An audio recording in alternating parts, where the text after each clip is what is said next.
Committee will come to order. Pursuant to notice, I call up H.R. 6644, the Housing for the 21st Century Act, which I introduced. The clerk will report the bill, which was distributed in advance. H.R. 6644, a bill to increase the supply of housing in America and for other purposes. Without objection, the bill is considered read and open to amendment at any point. I have an amendment in the nature of a substitute at the desk. Copies were distributed in advance. If the clerk would please report that amendment. An amendment in the nature of a substitute to H.R. 6644, offered by Mr. Hill of Arkansas, designated as H.R. 6644 ANS. Without objection, the amendment is considered read, will serve as base text for the purposes of amendment. I recognize myself for 5 minutes. I want to thank Ranking Member Waters, Housing and Insurance Subcommittee Chairman Mike Flood, and Ranking Member of the Subcommittee Emmanuel Cleaver for joining me in introducing the Bipartisan Housing for the 21st Century Act. I'm proud of the product that we've put forth today for the committee's consideration. This bill targets one of the most pressing issues of our time, our housing affordability challenge. For too long, the United States has failed to keep pace with the growing demand for a diverse supply of reasonably priced homes across a wide variety of geographic locations and costs per square foot. Often in many markets, this shortage disproportionately impacts middle-income families who find themselves increasingly priced out of the market. This trend has been compounded by an array of factors, including a 40-year high of inflation in 2021 and 2022, with rising costs of materials, regulatory delays, lack of building capital, and outdated zoning laws, all making it nearly impossible for many Americans to achieve their dream of home ownership. We simply cannot stand by while hardworking families struggle to find housing. This housing package represents a critical step forward for our families of all sizes and in all locations across our diverse nation. The Housing for 21st Century Act streamlines housing development and affordability by updating outdated programs, removing unnecessary federal mandates and requirements, and increasing local control. I urge all members of the committee to support the bill, and I yield back the balance of my time. Who seeks recognition on my amendment in the nature of a substitute? The ranking member, Ms. Waters of California, you're recognized. Thank you very much, Mr. Chairman. Thank you very much, Mr. Chairman. I move to strike the last word. You're recognized for 5 minutes. For far too long, millions of Americans have struggled to find a decent, stable, and affordable place to call home. That struggle is not abstract. It's real in rural towns, in urban areas, and in suburban neighborhoods all across our nation. The Housing for 21st Century Act represents an important first step in that fight. H.R. 6644, a bill I'm proud to have introduced with Chairman Hill, along with Representatives Cleaver and Flood, would streamline housing development and affordability by expanding local development opportunities and modernizing housing programs that have become outdated or unwieldy.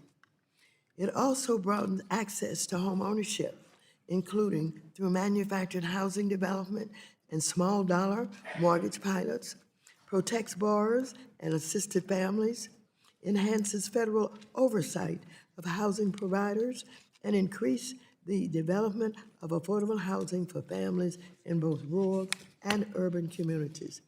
I'm pleased that Mr. Hill and I were able to come together to advance this legislation. The housing crisis demands solutions that rise above partisanship and deliver real results for Americans.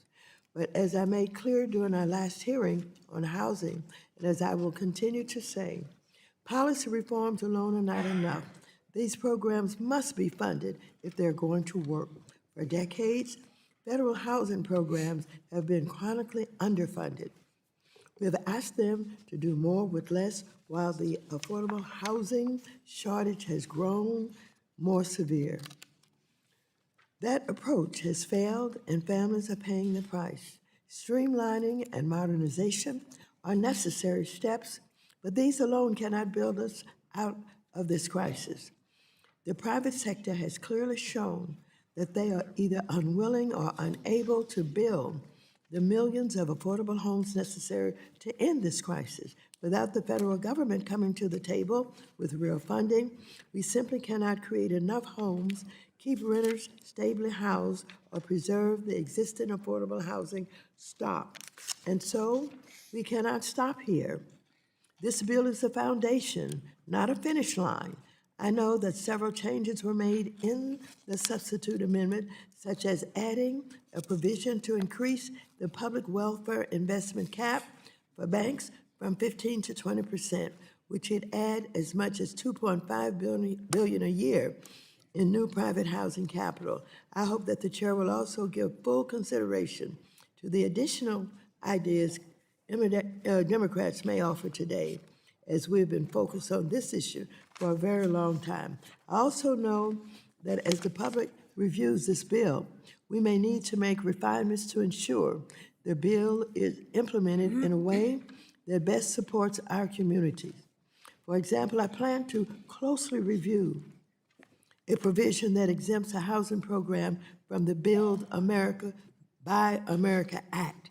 Mr. Chairman, our bill is a testament to the bipartisanship as it is comprised of approximately 38 provisions, 18 of which are led by Democratic members of this committee. I'm proud of the many ways it supports American families and can grow our housing market. We owe it to our renters, homeowners, and future generations to act thoughtfully and compassionately today and finally deliver lasting solutions to end the affordable housing crisis once and for all. I thank you, and I yield back the balance of my time. The ranking member yields back. Who seeks recognition? The gentleman from Nebraska, Mr. Flood, who chairs our Housing and Insurance Subcommittee. Mr. Flood, you're recognized to strike the last word. Thank you, Mr. Chairman. I am enthusiastically present today, and I totally support the Housing for the 21st Century Act. And I want to thank Chairman Hill, Ranking Member Waters, and my counterpart on the Housing and Insurance Subcommittee, Ranking Member Cleaver, for all of their respective work in bringing this package together. As I've said before, this is what it looks like when Congress gets things done. According to the National Association of Realtors, the median annual existing home price in 2024 was up 69% relative to 1995, and that figure is adjusted for inflation. The statistic I hate more is that first-time homeowner median age is 40 years old. That's absolutely astounding. This housing affordability challenge affects everyone, from young people saving up to buy their first home to middle-class workers trying just to make the rent. In other words, housing costs have been too high across our country for the last several years, and the culprit is a lack of affordable housing supply. Some estimates put the gap between housing supply and demand at around 3.85 million units nationwide. Some put it even higher at more than 5 million units. There's no silver bullet for fixing this problem, let's be clear. But I think this legislation includes a range of meaningful housing reforms that will add to housing supply and ultimately decrease housing costs. I'd like to take a moment and highlight a few provisions that I feel will make a difference. Section 101 and Section 202 of the bill include provisions that would shed light on some of the largest regulatory barriers that prevent housing from being built, zoning and land use policies. Section 104 and Section 105 of the bill work to right-size environmental reviews on both HUD and USDA housing projects to properly reflect their impact on the environment. An infill project or a rehab project simply are not going to have the kind of impact on the environment that would trigger a full NEPA review. This legislation ensures that these environmental reviews are properly tailored to the real impact of a project going forward, and this change will ensure more housing projects break ground on time and on budget. Section 201 includes reform of the Home Investment Partnership, the largest block grant program at HUD dedicated to building affordable housing. The work to remodel the home program began in the spring of this year when Ranking Member Cleaver and I jointly requested feedback from stakeholders that use the program. We got 144 submissions. We each chose 12. The two of us sat down and we interviewed each of those for at least 15 minutes to to get a better understanding. And since then, we've put together a bipartisan product that will make this program work better to build more housing for more Americans across the country. Section 301 makes important changes for manufactured housing. It includes Congressman John Rose's extremely important bill that would remove the requirement that a manufactured house be built with a permanent chassis. That one change is going to enable significant growth for manufactured housing. It will reduce the cost of manufactured homes. Additionally, Section 301 includes language that would ensure HUD is the primary regulator of all manufactured housing standards. Any other federal regulator that conducts rulemaking related to manufactured homes would need to get their changes cleared by HUD. There are many, many more provisions of this bill that are worth highlighting, but in the interest of time, I'll cut my remarks short. This bill, I think, is a historic and bipartisan product that will get to the root of the housing affordability challenges our country has experienced for the last several years. I support the bill, and I urge my colleagues to vote yes. With that, I yield back. Mr. Chairman, I move to strike the last word. Let me ask the distinguished ranking member of the subcommittee, if I might call on him first. Kansas City's finest, Mr. Cleaver, thank you for being a co-sponsor of this bill. Yield you to strike the last word. Thank you. Strike the last word. Thank you, Mr. Chairman and Ranking Member Waters. A feature of negotiation is that both sides are going to get things that they want, and neither side is going to get everything they want. This is true in this negotiation between House Democrats and House Republicans. This is true in negotiation between the Senate and the House. I'm a Democrat, and I, like many of my Democratic colleagues, would like to see increased federal investment in affordable housing. One of my colleagues on the other side said that negotiating is like a Venn diagram. Very true. You put all things you want on the table, and then you focus on the overlap in the middle. Democracy demands debate and dialogue. The Housing for 21st Century Act is not the whole house, but it is a strong foundation. It is also the establishment of a culture and a bipartisan working relationship with this housing bill. I appreciate my counterpart, Chairman Flood, who has been working with me all year to remove legislation in the subcommittee hearings. I also appreciate Ranking Member Waters and Chairman Hill and their staff in negotiating this significant piece of legislation.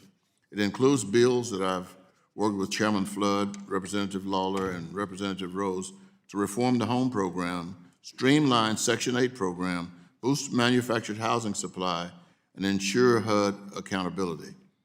And many other provisions from our members are in consideration. I know Representative Nunn would not like to miss today's meeting, but he could not be here due to his attendance at the ceremony for the 2 Iowa guardsmen who were tragically killed in Syria. He is where he should be. I thank him for his service and for his partnership with provisions to improve the rural housing service. Making the improvements in this bill will make the amount of money that we have authorized go further.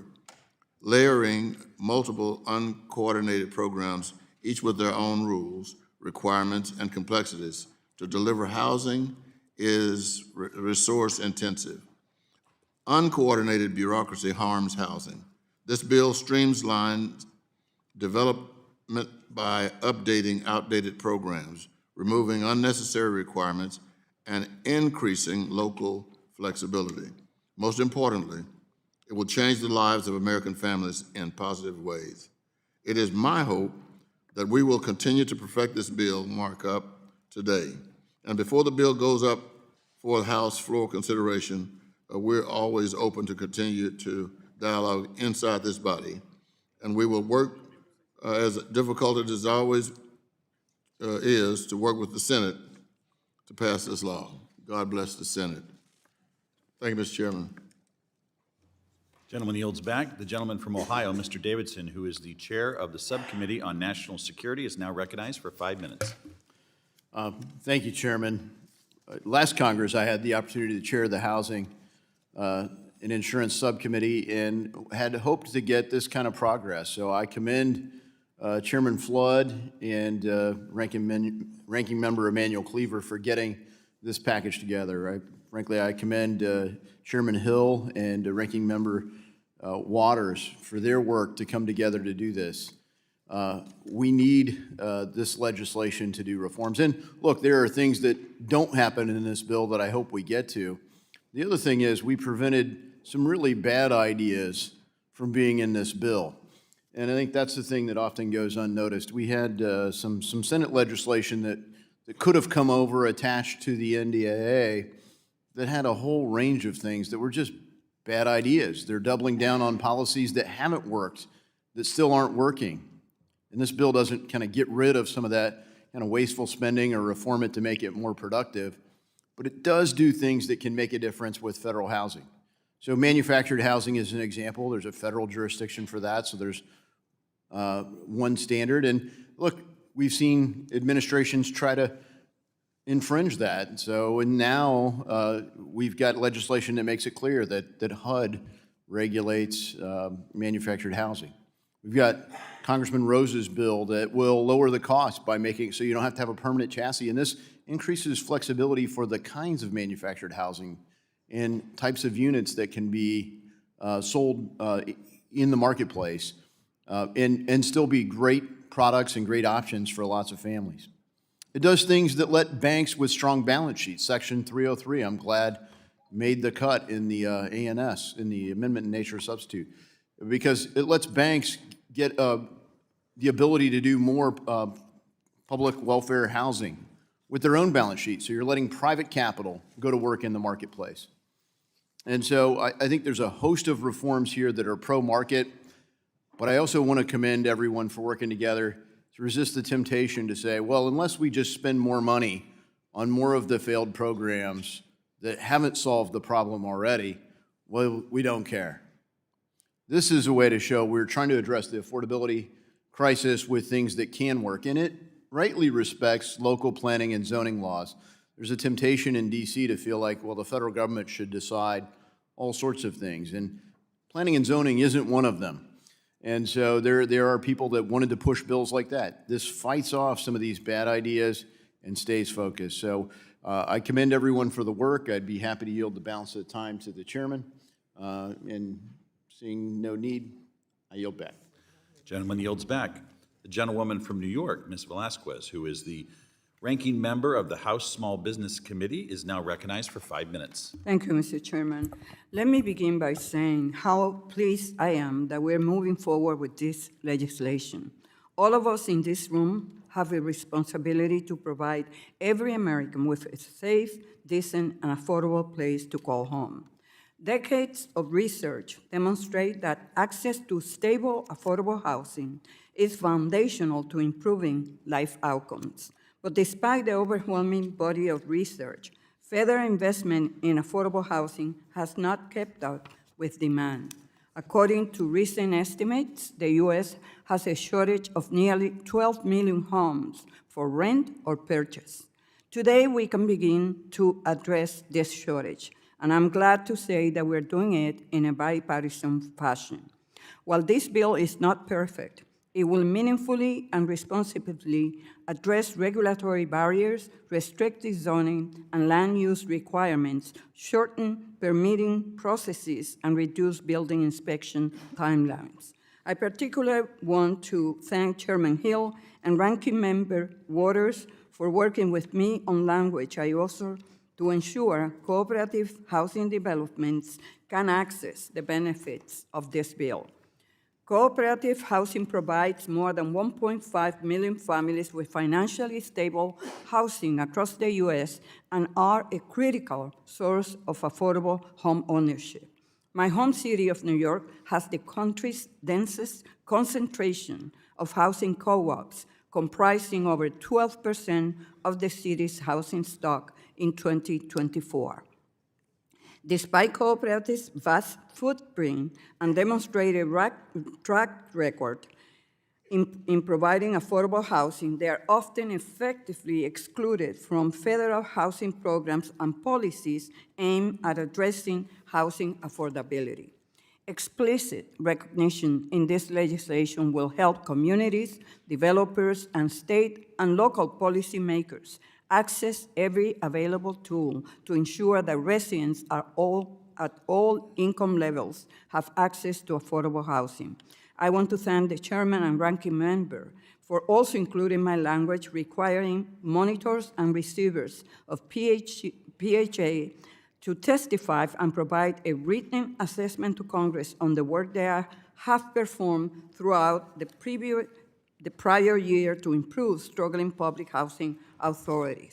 For years, all of you have heard me speak and advocate for the needs of the New York City Housing Authority. A federal monitor was installed by HUD in 2018 to streamline NYCHA's internal operations and improve living conditions. I know because I was in the room when that decision was made. While periodic reports from the monitor and the IG demonstrate that NYCHA has made substantial progress in reducing the dangerous level of lead and mold from its units, the authority still has a significant way to go. But NYCHA is not the only PHA under a monitor or receiver. Earlier this year, the Trump administration put the Atlantic City Housing Authority in receivership, citing failures to carry out its improvement plan.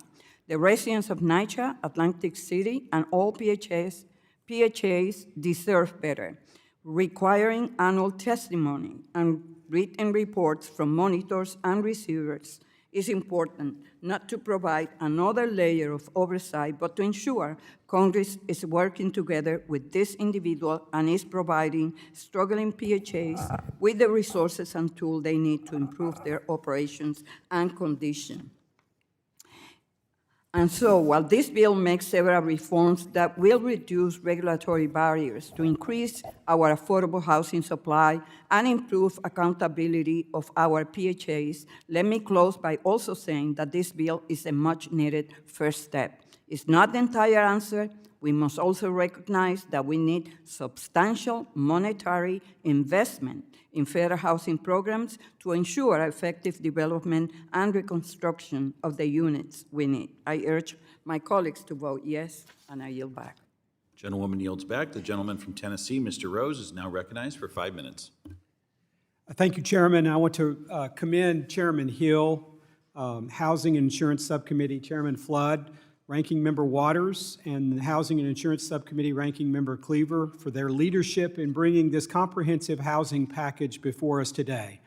Last month, I was proud to introduce H.R. 6293, the Housing Supply Expansion Act of 2025, along with my colleagues, Housing and Insurance Subcommittee Chair Flood, Subcommittee Ranking Member Cleaver, Subcommittee Vice Chair De La Cruz, Congressman Correa, and Congressman Scott Peters. My legislation, which is included in today's bipartisan housing package, will remove a federal chassis requirement that has served to unnecessarily raise the price of manufactured housing.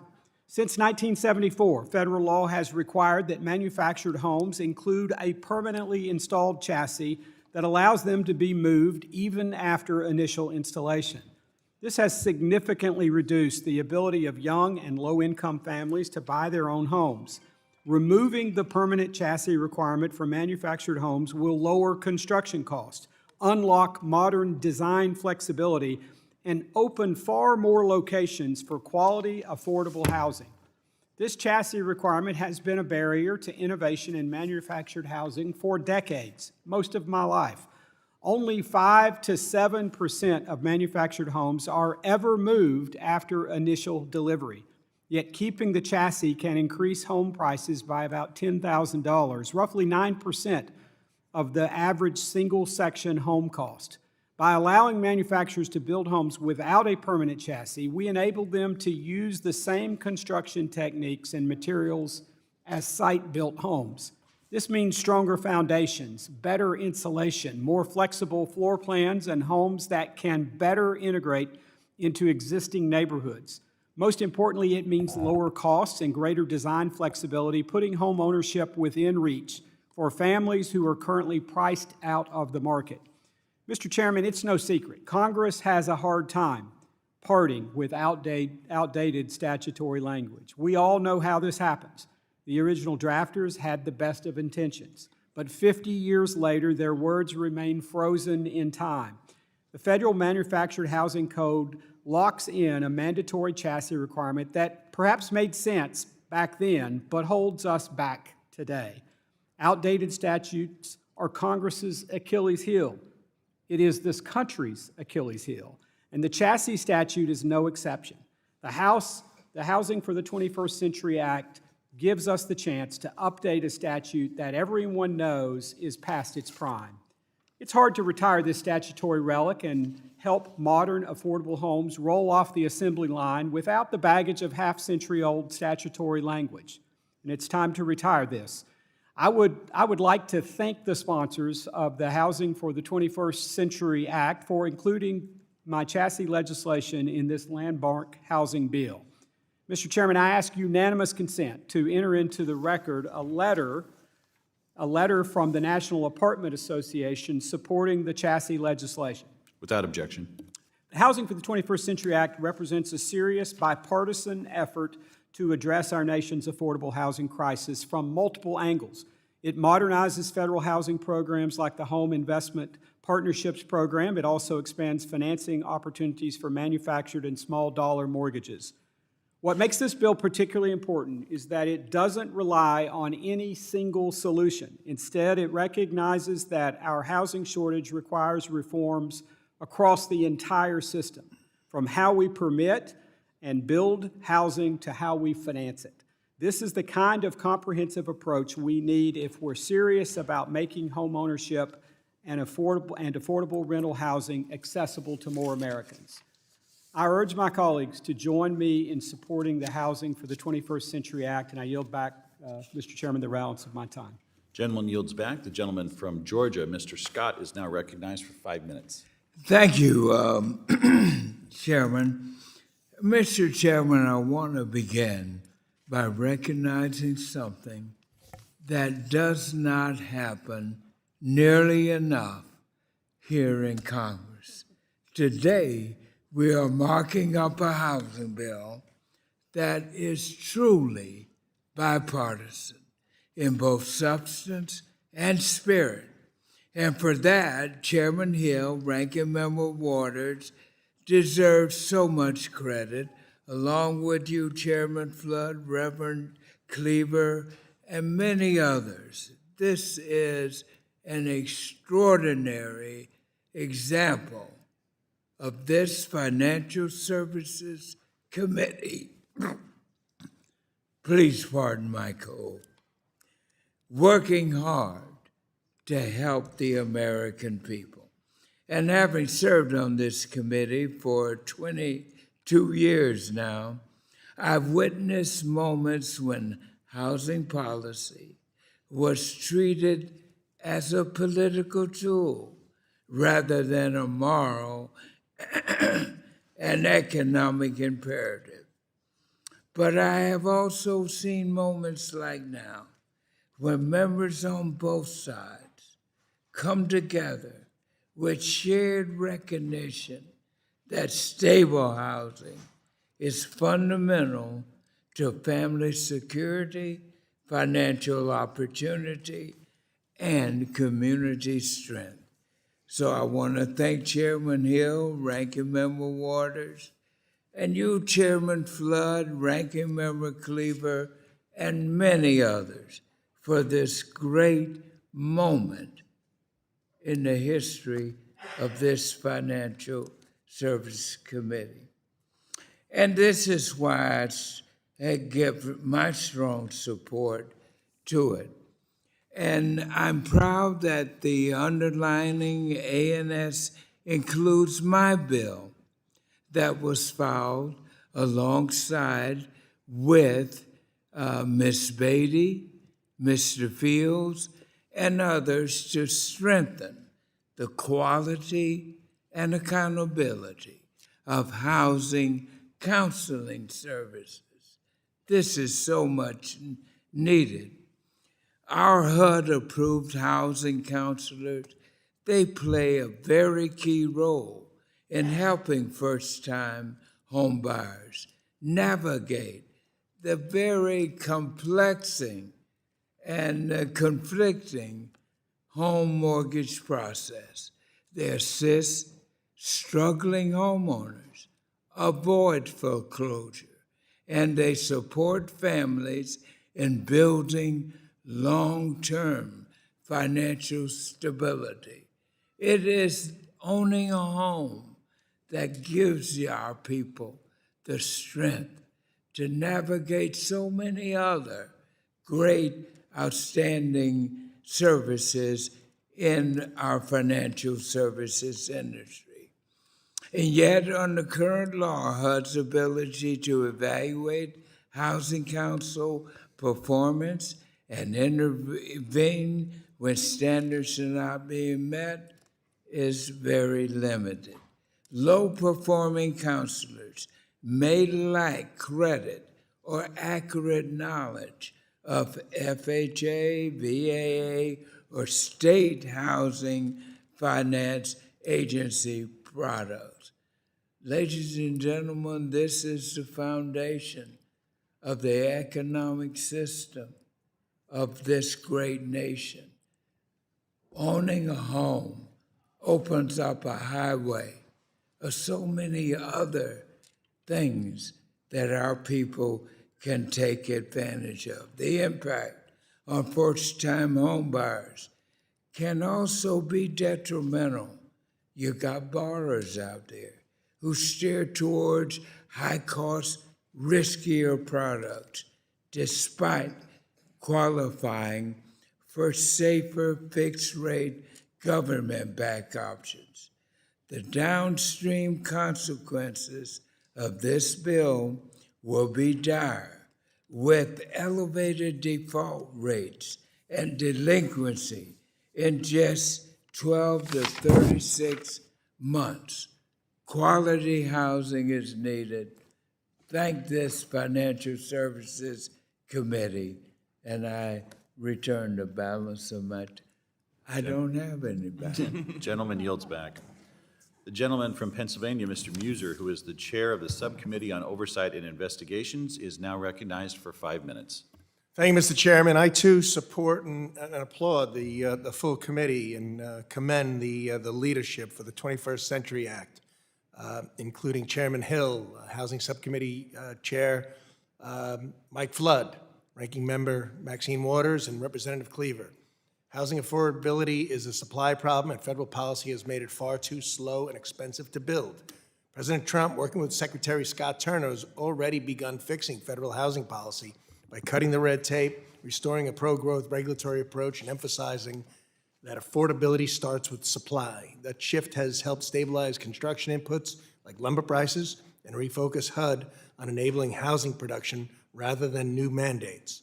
This bill builds on that approach, removing federal barriers so homes can actually get built faster, cheaper, and at scale without creating new federal spending.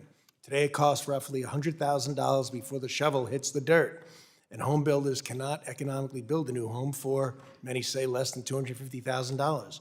By eliminating duplicative reviews and fixing outdated programs, this legislation directly lowers those costs. This bill modernizes outdated housing laws by improving coordination between HUD and USDA programs and updating FHA multifamily loan limits so they reflect today's construction costs. It also improves the usability of core community development programs like HOME and CDBG, so local governments can deploy resources to produce housing instead of getting caught up in the blue tape. Importantly, this legislation makes it easier for veterans to access home ownership by reducing administrative barriers that delay or complicate the use of VA home loan benefits, helping veterans compete in today's tight housing market and close on a home faster. For rural communities, this bill makes it easier to build manufactured modular housing, one of the most cost-effective ways to expand housing supply outside of major metro areas while improving access for financing for these homes. As well, the bill expands access to small dollar mortgages and removes unnecessary barriers to refinancing entry-level homes, which is critical for first-time buyers and working families. At a time when the country faces a housing shortage of roughly 4.5 million homes, and we build only 1.4 million units per year, every unnecessary delay matters. Every home built generates approximately $90,000 in economic activity. It's a great multiplier, and housing accounts for nearly 20% of U.S. GDP. Lastly, this bill does not mandate zoning changes or impose federal land use decisions. It respects local control while removing federal obstacles that drive up costs and delay projects. If we want more housing families can afford, especially for veterans and in rural communities, we need to make it easier to build them. This bill does exactly that. So I urge my colleagues to support the Bipartisan Housing for the 21st Century Act, and I yield back. Gentleman yields back. The gentlewoman from Ohio, Ms. Beatty, who is the ranking member of the Subcommittee on National Security, is now recognized for 5 minutes. Thank you, Mr. Chairman, and let me echo all of the comments of my colleagues on both sides of the aisle, and certainly want to thank Chairman Hill and Ranking Member Waters and Representatives Flood and Cleaver for all of their work in H.R. 6644, the bipartisan housing for the 21st century. But let me start by saying I'd like to support the reforms to the Housing, Counseling, and Financial Literacy Program Act, and thank all those involved, and to you, Congressman Scott, thank you for letting me be a part of this. I am proud to co-lead this standalone provision that Congressman David Scott and Congressman Cleo Fields have put forth. As co-chair of the Financial Literacy and Wealth Creation Caucus, I have long advocated for housing counseling to ensure that hardworking families and first-time home buyers have the financial skills that they need to understand their mortgage terms, to prevent foreclosures, and to maintain stable housing. Among other reforms, this common sense bill advances that effort by expanding foreclosure mitigation counseling through the Mutual Mortgage Insurance Fund to borrowers who are 30 days delinquent on their mortgage payments.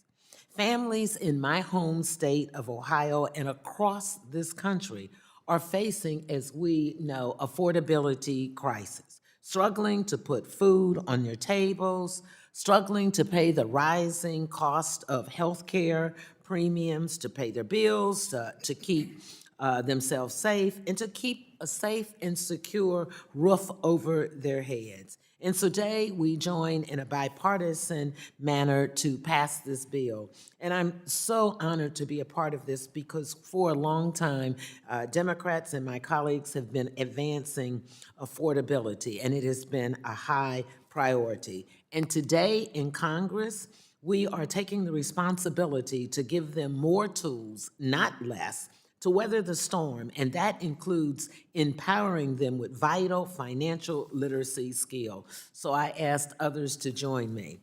And lastly, let me say I'd also like to thank Ranking Members Waters and Chairman Hill for working with me to include the Community Investment and Prosperity Act in this package, which I am proud to lead with Representatives Mike Lawler and Young Kim. This bipartisan bill expands banks' ability to make community investments that promote public welfare and local economic development by raising the public welfare investment cap from 15 to 20%. And I'd certainly be remiss if I did not thank the Ohio regional banks and regional banks across this nation.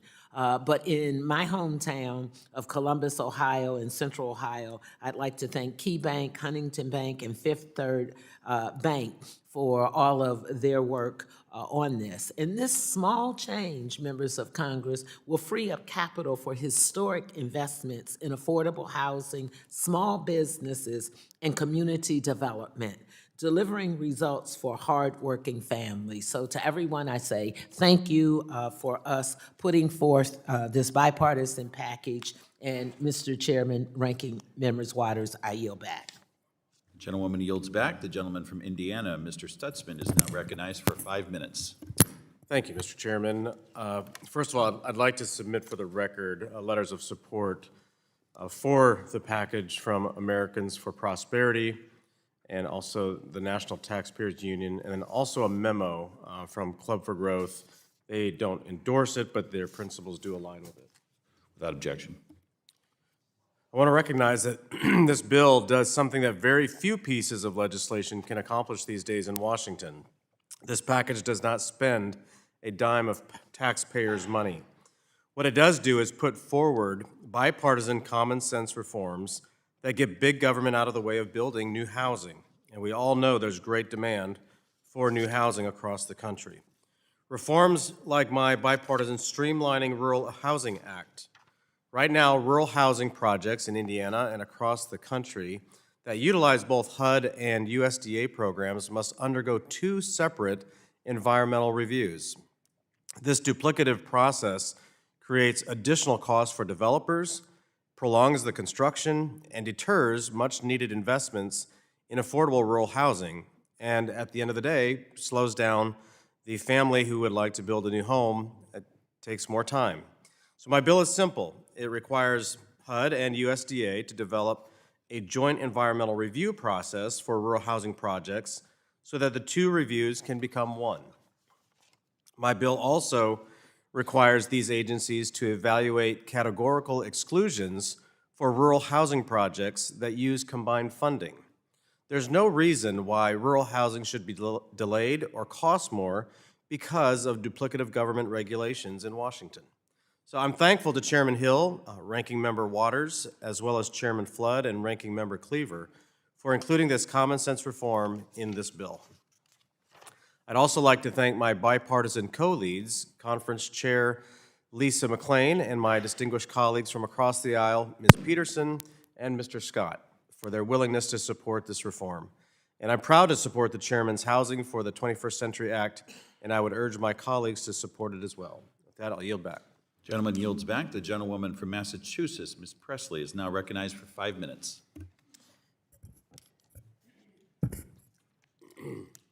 Thank you, Mr. Chair. I support this housing, move to strike the last word. Gentlewoman is recognized. I support this housing package crafted by Chair Hill, Ranking Member Waters, and the committee staff.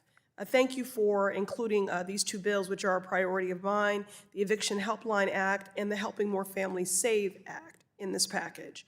I serve as a vice chair of the Renters Caucus, which I like to think of as the Pathway to Home Ownership Caucus.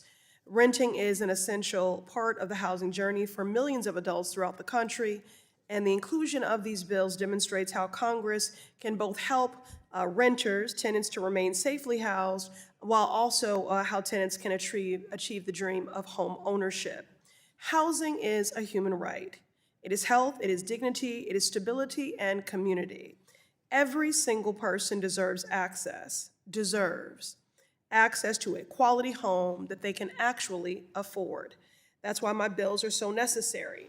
The Eviction Helpline Act requires HUD to establish and promote a national hotline so that households can receive access to the eviction-related counsel they need. As the daughter of a tenants' rights organizer, this bill is near and dear to my heart, and I've been fighting for this type of eviction-related support since I was first elected to Congress and introduced the HELP Act to support renters. In my district, the Massachusetts 7th, and throughout our nation, evictions are destabilizing, devastating life events for your physical health, mental well-being, financial outlook, and more. Children, women of color, and now the elderly are among those who are most impacted. Randolph, a town in my district, has a disproportionately high number of renters who are on average paying $2,600 a month in rent. Randolph also has one of the highest eviction rates in Massachusetts, more than double the statewide average. For many, homelessness is an abstract concept. They see the unhoused on television or pass by them in their car and would rather ignore it. But we in Congress have a responsibility and obligation to not look away and to do something about decreasing homelessness and its impact on our families and communities. Pregnant women facing low birth weights due to housing instability, children in school at increased risk of illness due to unhealthy living conditions, parents missing work to negotiate with their landlord in the court hallways, and even our elders who are part of the growing gray wave simply because they cannot find an affordable place to live. So that's why this eviction hotline is so important, so that these families are not fighting alone and can know their rights as tenants and get the help they need before an eviction is even filed. Additionally, the inclusion of the Helping More Families Save Act is an important step to supporting our lowest income families achieve stability. HUD's Family Self-Sufficiency Program has been a game changer by creating a pathway for households that receive public assistance to gain financial stability through programming and financial literacy, job training, and child care. I'm always excited to champion this life-altering program as a priority for urban and rural communities alike. Further, in my district, Compass Working Capital has truly innovated the Family Self-Sufficiency Program in Massachusetts to help families build wealth and move into their own homes. These bills are the type of impactful and transformative legislation that our constituents deserve, and their inclusion in this housing package is a great movement forward. But I believe we still need to do more. We still need to make sure we have funding for housing vouchers and legal aid attorneys. We need staff at HUD to run these programs and enforce the laws to fight discrimination. But this package is a momentous step in the right direction, and I look forward to continuing to collaborate on how we can better support the people who sent us here. They deserve it. I yield back. Gentleman yields back. The gentleman from Wisconsin, Mr. Stile, who is the chair of the Subcommittee on Digital Assets, Financial Technology, and AI, is now recognized for 5 minutes. Thank you very much, Mr. Chairman. Thanks for your work on this important topic. If you're watching from home, hold on to your bootstraps. Today's a big day. You're going to actually see members on both sides of the aisle work on a topic. This is like cats and dogs coming together. This is the Christmas truce of 1914. Or in my home state of Wisconsin, this is like Packers and Bears able to sit down and share a beer before the big game this Saturday. Go Pack. This is a really important bill. This is one of the most important topics we can be working on. It's about making life more affordable for families across the United States of America. Southeast Wisconsin, like across this country, we have seen housing prices increase, making it more difficult for people to move, more young couples to get into their first home, and it's a challenge across the country. In Southeast Wisconsin, we could look over the past 8 years. The average housing cost has gone up from roughly $172,000 for a single-family home to about $390,000. That is a huge impact on your monthly mortgage cost. And in this committee, we're coming together to say, how do we reduce the cost for families to be able to get into a home? The number one thing we can do is get the federal government out of the way, empower local decision makers, cut the red tape, and reduce the costs. So we look at the studies. What's driving up the cost of housing in the United States of America? One of the biggest drivers is red tape. There was a great study that was done 2021 that came back and said 24% of the cost of a new home is from regulations. And this committee today is getting to work to reduce those regulations to make it more accessible and more affordable for families to get into their first home. I'm excited. My legislation with Representative Bynum, a Democrat, the other side of the aisle, we've come together to say, let's get the red tape out of the way. Let's give a program for communities to develop pattern books. Let's give pre-approval in these communities so home builders can move faster, more efficiently, more effectively. This legislation is a great step forward for lowering the costs for hardworking families. I'm excited both sides of the aisle are able to come together today to help the American people. It's an exciting day in this committee. I look forward to voting in favor of this legislation later. Again, if you're watching from home, this is a big day. Cats and dogs are coming together, Republicans and Democrats. This could even be Bears and Packers fans sitting down together and sharing a beer. But at the end of the day, go Pack. Mr. Chairman, appreciate your work. I yield back.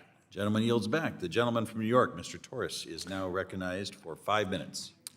Thank you, Mr. Chair. As policymakers, we face a simple choice.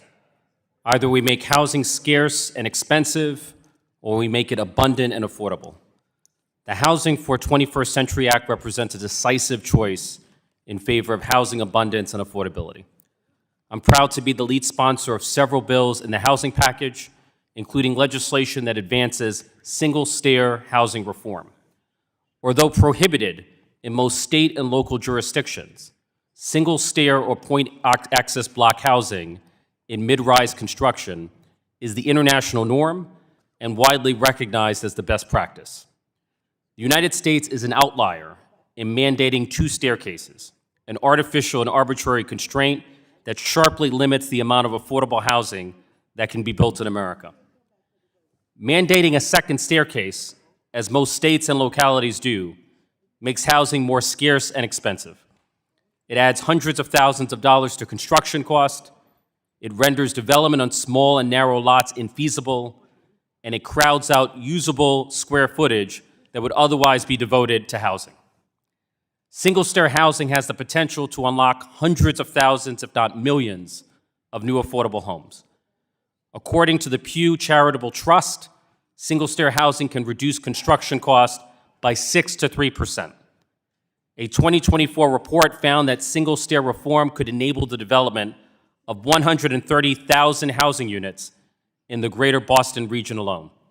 And a 2025 feasibility inventory identified 39,000 parcels in the city of Denver that could support single-stair housing development. These are just a few examples of the housing abundance possibilities waiting to be realized. Single-stair housing is not only cheaper, it is better space, better light, and better air. And so my legislation directs HUD to develop a model code for single-stair housing, empowering states and localities with a modern framework for building housing that is better, cheaper, and faster. Single-stair housing reform will carry the imprimatur of the federal government at precisely the moment when the abundance movement and the YIMBY movement have historic momentum behind them. As the federal government goes, so goes the nation. On a final note, regulatory reform is a necessary but insufficient condition for solving the affordability crisis. In the end, there is no substitute for housing reinvestment. I yield back. Gentleman yields back. The gentlewoman from Texas, Ms. De La Cruz, is now recognized for 5 minutes. Thank you. Mr. Chairman, I move to strike the last word. Gentlewoman is recognized. I join my colleagues in strong support of the Housing for the 21st Century Act, a bipartisan bill that addresses the most pressing constraints, increasing housing prices for consumers, a lack of housing supply, and overly burdensome federal requirements.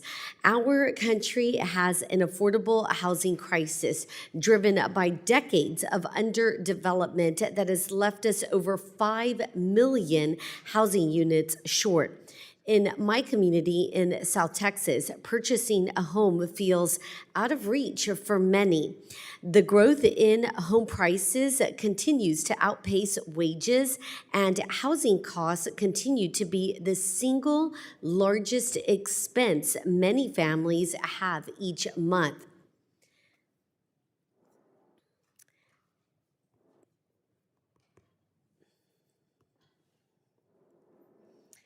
That being said, this is an important housing bill, and while there is no magic bullet to fix decades of failed government policies, however, the Housing for the 21st Century Act is a critical step towards putting our housing sector back on the right footing.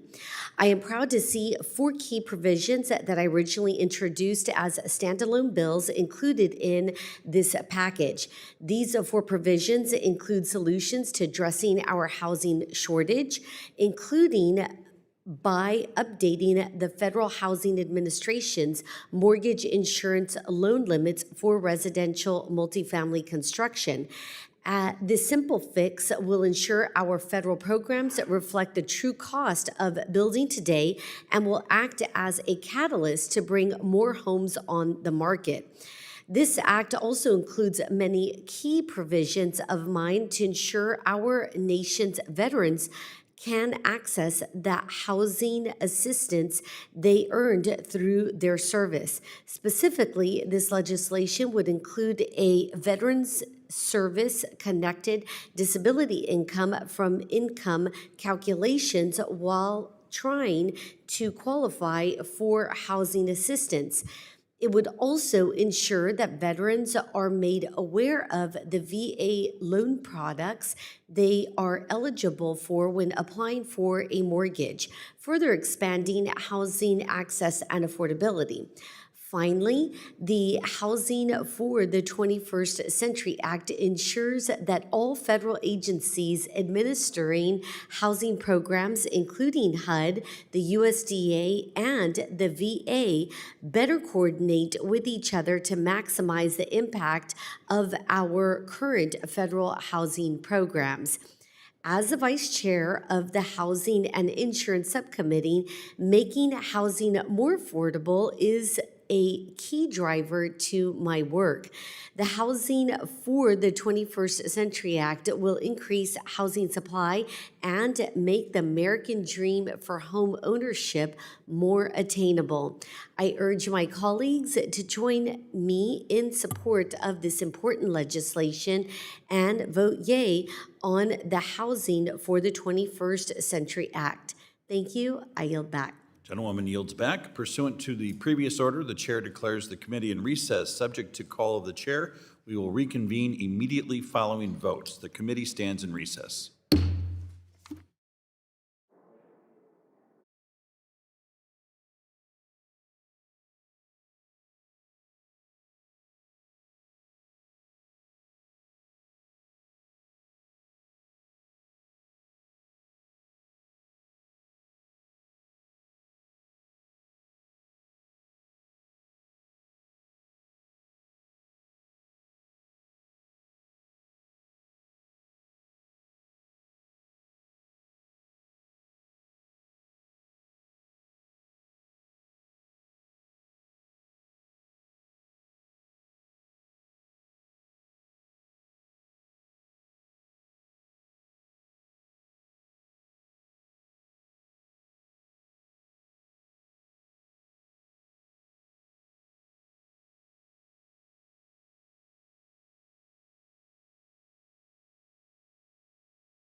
The committee will come to order following our voting recess.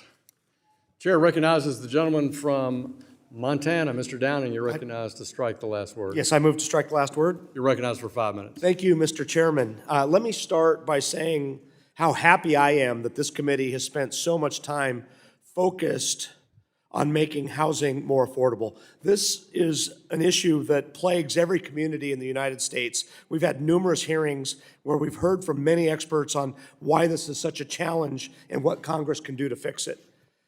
Montana saw a nearly 90% increase in the median home value just over the last 5-year period. According to the National Association of Home Builders, every $1,000 increase in building a home, in the cost of a new home, prices 106,000 households out of the market. I'm excited about this bipartisan legislation that targets what I strongly believe is the root cause of the lack of affordable housing. And that's overregulation. Now, I speak today in strong support of the Housing for the 21st Century Act, which streamlines the environmental reviews, reduces needless added costs on manufactured homes, and makes it easier to access federal housing programs, among many other improvements. Now, our subcommittee has also focused on how Build America, Buy America, or BABA, has made increasing the supply of affordable housing more expensive with longer lead times. So it's good to see that this legislation exempts home-funded projects from BABA. And I hope that Congress and HUD will do even more to provide relief from BABA. BABA, clearly intended for infrastructure, has not only slowed new products to market, but also makes it more expensive. This legislation is a major step in the right direction, and I hope we do not take our foot off the gas, particularly when it comes to the housing needs of our tribal communities. I'm very happy about this. I urge my colleagues to support this legislation, and with that, Mr. Chair, I yield back my time. Gentleman yields back. Who seeks recognition? Mr. Lieb. Mr. Chair, I strike the last word. The gentlewoman's recognized for 5 minutes. As you know, Mr. Chair, and I know the committee here is working hard to try to come together in regards to address the housing crisis. I know for me, coming from the most beautiful, blackest city in the country, the city of Detroit, growing up in Michigan, we lost more black home ownership than we ever have in the history in the last recession. So it's really important that we included the Housing for 21st Century Act to include our Housing Our Communities bill that I'm working on with our leadership here. So many policymakers and public servants from local to state level would like nothing more than to boost supply of affordable housing, real affordable housing in their communities and promote equitable community development. But often we all know resources are limited and they need help. And this is where the federal partnership can come. Some would benefit from additional assistance in crafting their housing or community development plan. And I know Reverend Cleaver and I hear from many folks in our communities that say, we just need the capacity to come up with a plan, find, again, those investments by developers and others to do the work that's necessary to address the housing needs. We also know that many of our residents who are living with disabilities need us to do more as well. Private developers, Mr. Chair, aren't cutting it, and we know that. And so that's where, again, our support of local communities and stakeholders can help in developing housing that includes accessibility of housing for people with disabilities. That's why Section 203 of the Housing for 21st Century Act is meant to address. It directs the HUD Secretary to establish a competitive grant program to support a broad array of affordable housing planning and implementation activities. Mr. Chair, we know this. We get to press the button for the funding, but implementation matters. And that's where, again, the partnership happens, and us helping create this grant program and making sure it's fully funded is going to be critical. Grants in that section support increasing that capacity for those local communities. They'll be able to conduct more housing inspections to move on those development of homes, for example. And so many developments are completed and leased up faster if we're able to do that. And it will help reduce project costs. Reducing such barriers can help ensure that additional housing demand results in more affordable housing being built instead of simply driving up housing prices. Lastly, Mr. Chair, we all know stand in Michigan, of course, winter. We know my heart breaks as many of us here experience, that anyone in family forced to endure bitter cold or, being unsheltered during, again, these winter months. So it will help address, again, the increase of homelessness. Alone in my city, it's about 33% now. And I believe it's much, much too high, especially in 2025, and we haven't been able to address it properly. So I urge my colleagues to please support Section 203 and provide civil servants and public policymakers across the country access to that capacity building and that partnership they desire on the federal level. With that, Mr. Chair, I yield. Gentlewoman yields back. Who seeks recognition on the amendment in nature of substitute? Seeing no other speakers, we'll turn to amendments. Does anyone wish to offer an amendment to the bill in the nature of a substitute?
Do our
I'm going to, let me recognize the ranking member for a motion. Mr. Chairman, I respectfully request that the amendment that was just spoken to be withdrawn. Without objection, and we'll await an additional amendment. Yes, I have an amendment at the desk. We'll pause. The ranking member has an amendment at the desk. We're going to pause for it to be distributed. Mr. Chairman, I reserve a point of order. The gentleman from Mr. Nebraska has reserved a point of order. Thank you. Mr. Nebraska. I know he wants to be known as Mr. Nebraska. Those are the talking points that go with that. These are the talking points that go with that. Where?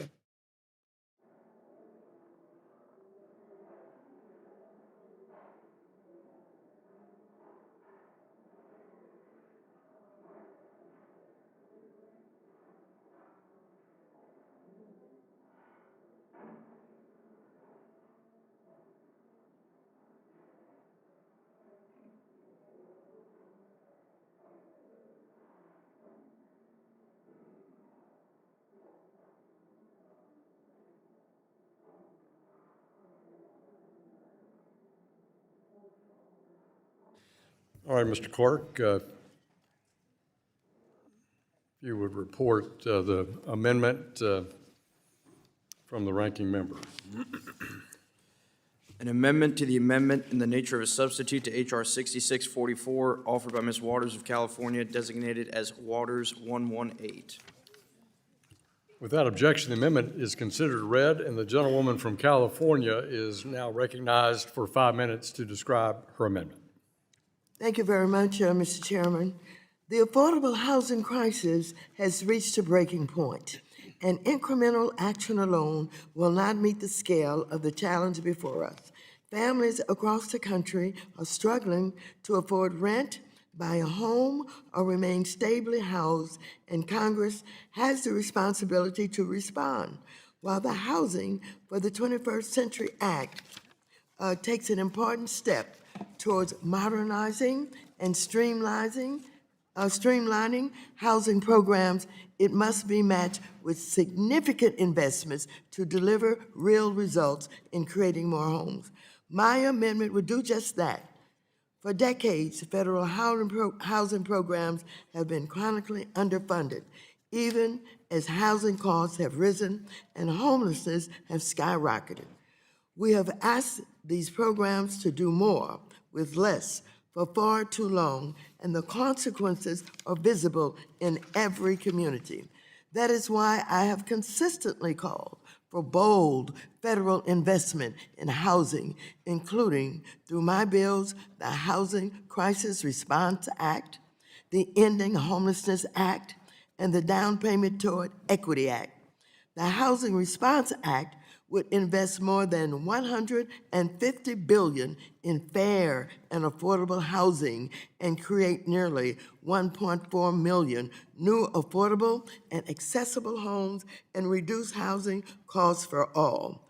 The Ending Homelessness Act would end homelessness and significantly reduce poverty by transforming the housing choice voucher program into a federal entitlement, and the Down Payment Toward Equity Act would help revive the dream of home ownership for all and help address the racial wealth gap by providing $100 billion in direct assistance to help first-time, first-generation home buyers cover down payments, closing costs, and buy down mortgage interest rates.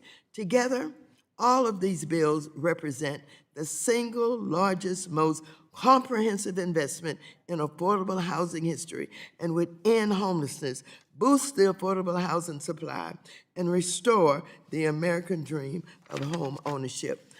And so, Mr. Chairman and members, I am pleased to be working with you today in a bipartisan way.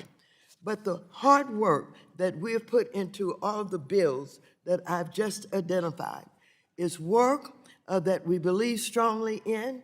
And while this, in our estimation, what we're doing today in a bipartisan way is kind of a first step, and we're clearing the way in a lot of regulation and other kinds of things that will help us get to the point where we get the funds that are necessary in order to do what we all want to do. And so while I bring this up, it's a reminder.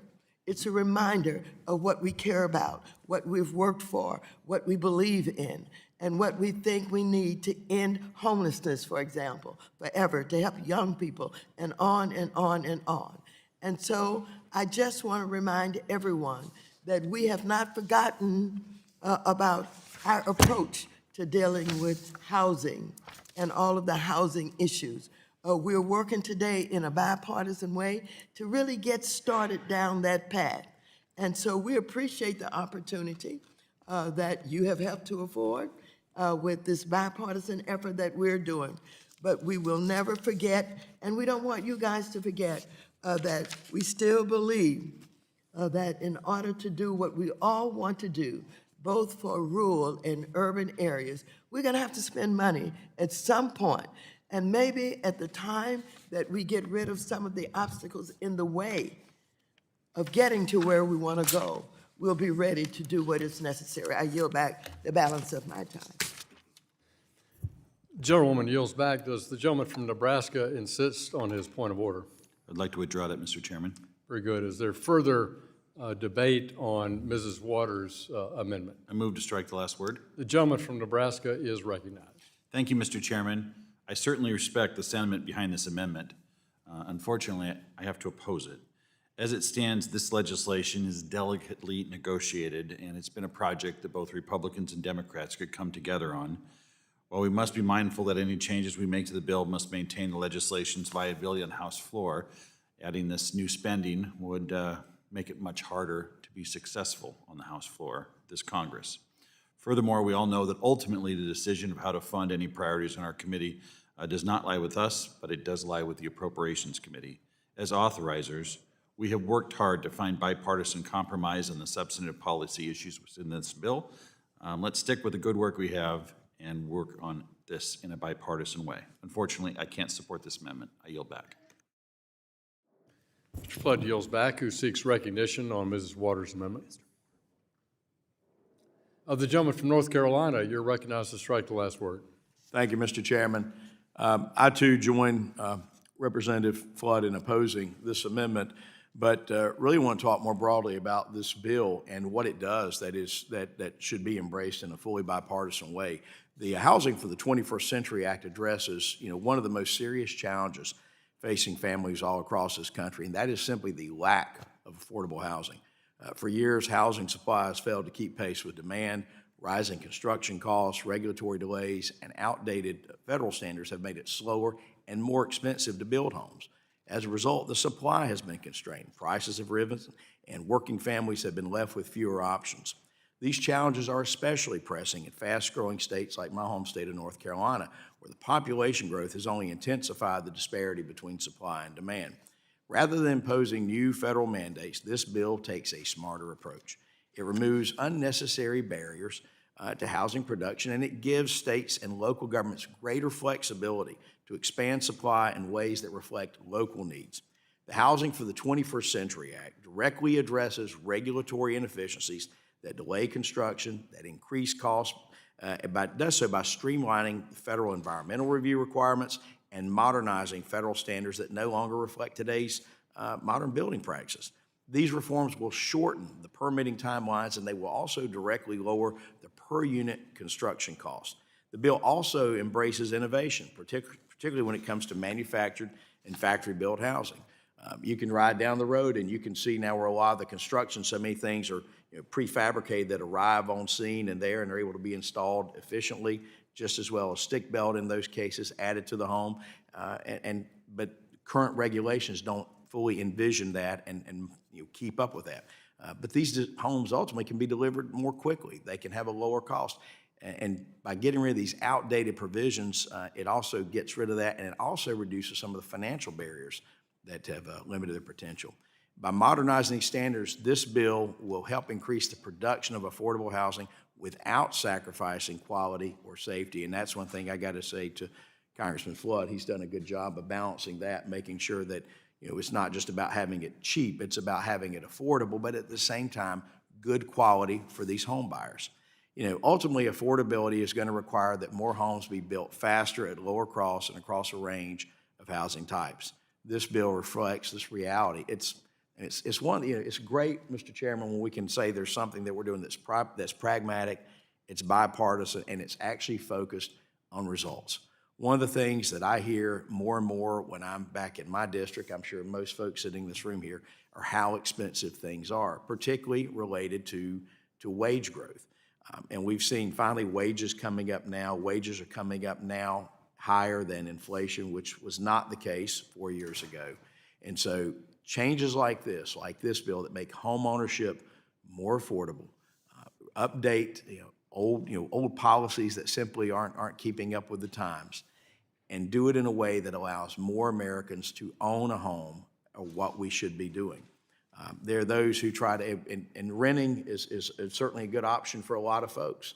And what you have right now is a situation across the country where folks are having trouble with a number of things, including coming up, by the way, with the down payment, right? That's a real barrier for a lot of new home buyers. And so folks often are paying as much in rent as they would to buy a house. And then they're, of course, not getting any equity by paying rent. This bill recognizes an opportunity to shift that to allow for more Americans to realize the dream and the goal of home ownership. And just really applaud the opportunity, proud to be a co-sponsor of this bill, and really looking forward to seeing this bill pass today and pass on the floor. And with that, Mr. Chairman, I yield back. The gentleman yields back. Who seeks recognition on Mr. Waters' amendment? I'll recognize myself. Oh, Mr. Torres. Let me recognize you to strike the last word. I just want to echo support for Ranking Member Waters. Obviously regulatory reform has a place, but in the end, there's no substitute for federal reinvestment in housing. And I strongly disagree with my colleagues who denigrate the role that the government plays in creating and preserving affordable housing. During the post-war period, it was federal investment that led to the greatest creation of the middle class and mass home ownership that our country's ever seen.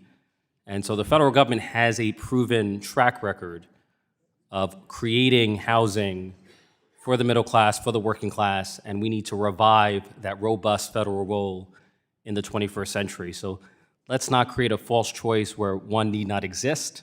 We can have both reasonable regulatory reform and federal reinvestment in housing. And in that spirit, I just want to echo my support for the amendment from Ranking Member Waters. I yield back. Gentleman from New York yields back. The gentleman from Texas, recognized to strike the last word. Thank you, Mr. Chairman. I thank the ranking member as well, especially thank her for the legislation that she has proposed. Homelessness in my city is apparent. Right outside my congressional office, we have people who are living under the overpass, and we want to do what we can to help them. But we also have the problem of homelessness as it relates to young people who are trying to become first-time homeowners, who are trying to build a life for themselves, build some assets and equity. These young persons are depending on us to help them get that first home so that they can become taxpayers who build neighborhoods and make a difference in the lives of themselves and other people. I would also add that this piece of legislation is important because it provides more than deregulation. While I think that there is some need for a degree of deregulation, I do not concur with the notion that deregulation alone is the panacea for the problems associated with homelessness. I do believe that there has to be some emolument accorded such that we can fill in the gaps where deregulation is not enough. There will have to be some land purchases. There will have to be some opportunity for persons to have some sort of subsidized help.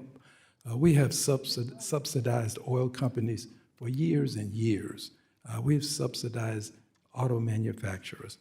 It's time for us to do something to help people become a part of what we consider the American dream, which is home ownership. So, Madam Ranking Member, I'm proud to support what you have offered. My hope is that we can have other colleagues to understand the role that the federal government has to play in this process. And it is a role that is vital, it's important, and without it, I'm not sure that we'll be able to achieve our goals. I think we're all doing what we believe to be the best approach, but I don't think that an approach that is void of some monetary help is going to be the most successful approach.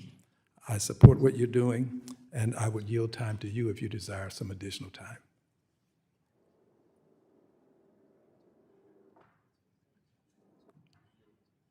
I would yield to you if you desire some additional time. Thank you very much, Mr. Green. I understand how much time and effort you have put into dealing with homelessness, and I'm very impressed with some of the work that was done in Houston to show that with resources, you can, take this problem and have some successes with it. And so again, as I have tried to articulate, this is a beginning. This is a bipartisan effort that I strongly support. I took the opportunity to help people to remember what we have been advocating for and what we believe it takes in the final analysis to end homelessness, for example, forever. So I thank you for your cooperation. I thank you for the work that you've put into dealing with the housing issues in general. And with that, I yield back Well, the thank time you. to you. Thank you, Madam Ranking Member. And let me remind people that a good many of the persons that we seek to help are persons who are associated with our military as veterans.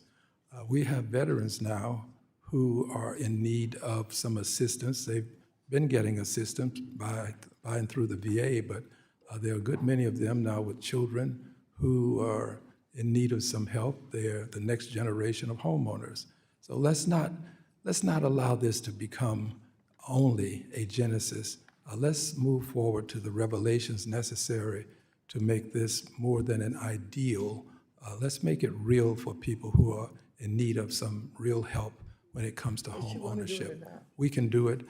I support what the Ranking Member has done to give us this first step, and I'm prepared to help take the necessary steps that can make a difference along the way. I thank you, and I yield back. Ms. Peddington, next. Thank you, Ranking Member. Oh, sorry. The gentlewoman from Colorado is recognized to strike the last word. Thank you, Mr. Chairman. I move to strike the last word. Thank you to Ranking Member Waters for all you have done on your work to address the housing crisis. In Colorado, it is absolutely the #1 pain point that I hear no matter where I go. I'm incredibly proud that we're able to come to the table and bring some bipartisan solutions here, but the Ranking Member's amendment does the bold investments that are needed for the long-term change that is going to increase the housing supply. For all of you who have been here for years, you know that unfortunately investing in housing has not been a priority since the 90s. Many of the housing investments that were made decades ago are now coming up for sale, so it is about to get significantly worse. When I think about how difficult it was when I was younger, when I was struggling to make ends meet, to afford rent, the opportunity that I eventually had to buy a home, it was right before the housing crisis. I was one of the lucky ones that was able to get into a home, the mortgage crisis. And it is the only reason that we have any wealth and stability, that we're not going with continuous increase in rent, that my family is going to have a place to live. And when I think about what young people are facing now, they don't even believe that they will ever have the opportunity to own a home. That is a key piece of the American dream, the ability to buy a home, build your family, have generational wealth. And the housing supply has not kept up pace. And the reason why is the mortgage failure after the crisis decades ago and the home builders that were taken out, but it is substantially because we have not made the investments, the bold investments needed at the federal level.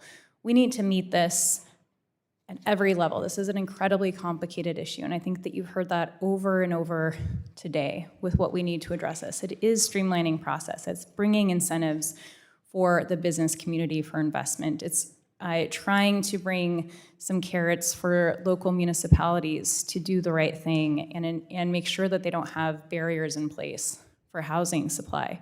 But there is so much more that we need to do for the investments to start making an impact to increase the supply for the people who need it most. And so I just want to thank the ranking member for all of your work prioritizing this issue. I know that it is far from over in this fight. It is why I asked to be on this committee. It is the most important thing for my community, is making sure that people can afford to put a roof over their head. And so with that, the ranking member, I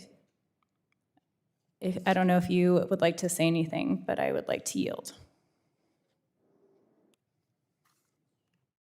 She yielded. Thank you very much, Ms. Pennington. I appreciate the work that you have put in on housing. From the minute you started on this committee, you let it be known what your priorities are, and housing has certainly been your top priority. So thank you for the work that you've put in, and of course, we both know that this bill is kind of a beginning to get us to the point where we can be more comprehensive with more resources to deal with some of those issues that are going to require appropriations. But today, we're in a bipartisan effort that we're working with the opposite side of the aisle, and it's a great start, and it's a good bill. And I thank you for your support on what we're attempting to get done here today. With that, I yield back the balance of my time. The gentlewoman has yielded back to you. Ms. Pedersen, do you yield back? Thank you, Mr. Chairman. I yield back. The gentlewoman yields back. Who seeks recognition? The gentlewoman from Ohio, Ms. Beatty, you're recognized to strike the last word. Move to strike the last word. You're recognized for 5 minutes. Thank you so much, Mr. Chairman, and to Ranking Member Waters. Certainly, it would be easy for me to just say I echo all the words of my colleagues, but I want to do a little more, because when I think about what Congresswoman Pedersen just said, this bill addresses things at every level. When I think about what Congressman Green said when he talked about homelessness, but what I want to say to you, Mr. Chairman, and to my colleagues on the other side, when we're looking at a bipartisan package, we all know we have to do more.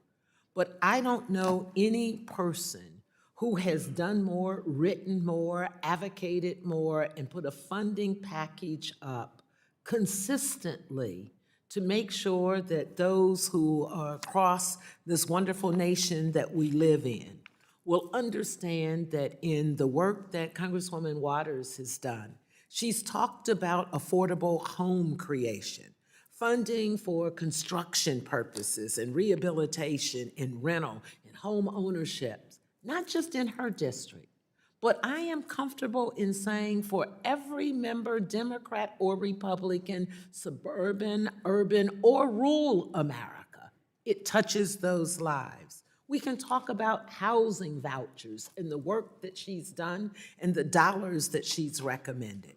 We can talk about public housing repair to make sure that all of us can put a roof over our head. And yes, we could talk about home ownership.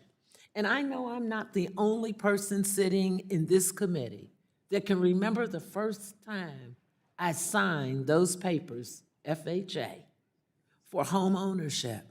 And I'm also old enough to know when my father worked 3 jobs so he could put a roof over our head and buy a home, that there was something called redlining. And we couldn't have that home or dream simply because of the color of his skin. But he worked for a good Republican. And that Republican went to the bank with my father And because he was a well-known person, who my father had built his brick barbecue pit, went and signed the papers so we could move out of where we lived into an integrated neighborhood. And at that time, home ownership was so important because the schools you were allowed to go to depended on where you could live. That's right. And we were able to go to that school, and believe it or not, that had current books. We weren't asking for a lot, but the schools we were in before, they were outdated. We did not have a laboratory where we could study science and where we could have advanced math. But it was because of a Republican and a Democrat going together and allowing my father to be able to go to the bank and buy that home. And then there is homelessness. Far too many people are living on the streets. So when you look at this package, this funding package, this package not only is an amendment, it is inclusive of almost the life work that our ranking member has done. And lastly, let me say, as a young professional, housing was one of the most important things that I wanted to do, and I worked for the Dayton Metropolitan Public Housing Authority. And that allowed me then, a decade later, to get HUD contracts. And right before coming to the Congress and working at the Ohio State University, I was a consultant for HUD. And when I read your packet, Congresswoman Waters, it reminds me of the life work that so many of us have done. So I ask my colleagues to look at this and reconsider and support the work of Congresswoman Waters. And I yield back if the Congresswoman would like to say anything. Well, I want to thank you, Ms. Beatty, and I know of your work before you ever got elected to the House of Representatives. And I know that you've been involved with housing, you've been involved with assistance to the least of these in our society. I know that you have worked not only on, the development of housing and with public housing, you've worked with financial institutions to encourage them to make loans available to those who have been left out. And so we could go on with this, but I think hearing from our members on this side of the aisle helps you to know we're committed to this bipartisan bill, but we're committed to continuing to work to strengthen our ability to do everything that we want to do for housing in this country. I yield back. Gentlewoman's time has expired. Who seeks recognition? I'll recognize myself for 5 minutes to discuss Mrs. Waters' amendment. Ranking member, as she evidenced this morning, has been for decades a tireless advocate for housing access, particularly for the neediest in our society, and as a leg up, as Ms. Beatty just demonstrated how important it is for not only people to have adequate, clean, safe, sanitary housing, period, full stop, but also what an incredible ticket that is to advancement for a family. And Mrs. Waters has been one of the leading, if not the leading advocate for that during her time here in this House. Also want to thank her for her work with me in recent weeks as we attempted to maintain the House's equities and the U.S. House's priorities on housing as we debated the National Defense Authorization Bill, where we could work together in this House, in this committee, to draft our own priorities that are bipartisan priorities on housing so that we could let our members participate in this process, have their ideas brought to life, debated, and attempt to craft what is a bipartisan package. And this package, I think, has some important components that address some of the concerns that the ranking member mentioned on her broad 170-page amendment that she proposed. For example, Mr. Flood's home program reforms that he worked on with Mr. Cleaver in Section 201 of our bipartisan bill offers really, I think, advancement to using home funds to construct new units at a lower per unit cost, one of the goals of this bill. In Section 202 of the bill that Mr. Flood also authored here, and Senator Todd Young has a companion bill in the Senate, it mobilizes CDBG funds for use in rehabilitation or housing, and including an issue that I know is important to both the ranking member and me, which is mobilizing action on vacant land inside particularly our urban areas. The bill also has a increase in the percentage that she noted in her opening statement on public welfare investing on behalf of our depository institutions. That will mobilize billions of private sector dollars into our communities for environment of constructing new housing. And to Ms. Pedersen's viewpoint from Colorado, I gave an interview this morning to Colorado Radio about this bill and the importance of this bill. And I cited the governor of Colorado, our former colleague here in this House, who has led the way along with Texas and some other states of trying to break down some of these local zoning barriers that are so frustrating to opening up new forms of housing. So I want to thank the gentlewoman for her amendment, but I have to oppose it because I think we've tackled not only a deregulatory aspect of the bill that Mr. Green referenced, but we've tackled mobilizing private investment that will produce more units and hopefully at a lower cost through our bipartisan priorities in this bill. So I will yield back the balance of my time, but I thank the gentlewoman for her amendment, but I need to oppose it. I seek recognition. The ranking member is recognized. Thank you very much, Mr. Chairman. I appreciate your statement that you just made. I appreciate the debate that we've been able to have, and I move to withdraw this amendment.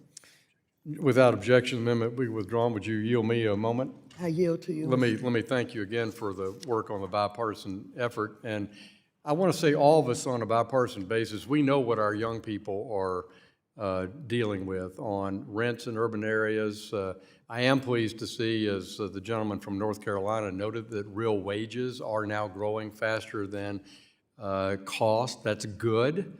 We're all grateful for that, but we know we have this embedded battle of the cost level that we're all trying to tackle through this work on a bipartisan basis. And Ms. Pedersen talked about that in her comments as well. I remember vividly trying to buy my first house in 1986, and the 30-year mortgage rate that year was 10.1%. And so I want, you and I can empathize with our young people in what they're confronting, but if you were a young person in the late 1970s and all the 1980s, you confronted something very similar, which was high demand, baby boomers, low supply, and high mortgage rates and high costs. So I want those listening to this debate to understand that we have walked in the shoes of this challenge, and we're here to work together to fight to bring down those per unit costs. And one of my inspirations for this bill is the 1981 report. This was President Reagan's report on housing, and some of the actual bills that we'll be supporting in our bipartisan bill today were recommended in 1981. What's wrong with this place around here, But I appreciate the gentlewoman for withdrawing her amendment and letting me respond, and I yield back to her. Mr. Chairman, as I've indicated, I appreciate the debate and move to withdraw the amendment. Thank you. Without objection, the amendment's withdrawn. Are there additional amendments to the 21st Century Housing Act? Who seeks recognition with an amendment? Green from Texas. The gentleman from Texas has an amendment. We'll pause while that's distributed. Mr. Chairman, I reserve the point of order. The gentleman from Nebraska reserves a point of order.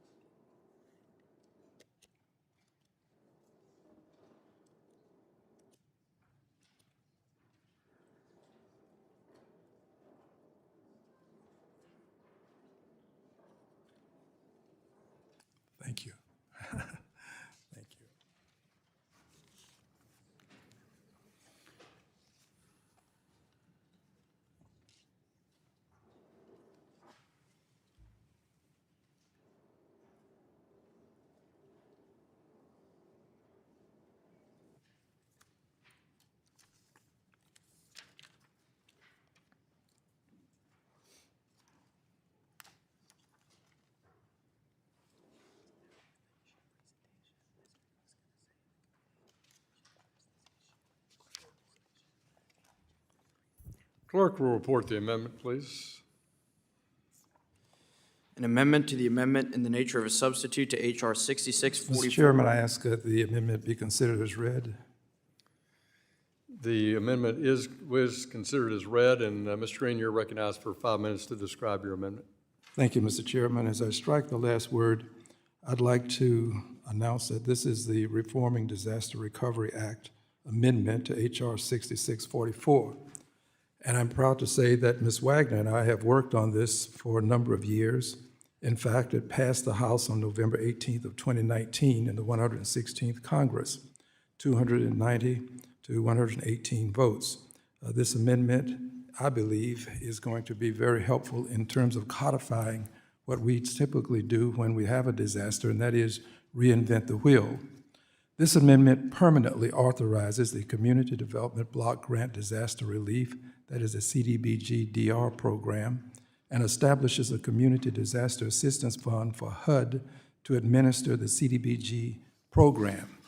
The amendment would require states to prioritize activities that help extremely low and moderate income survivors of disasters to recover, to address pre- and post-disaster housing needs, and to prepare for future disasters.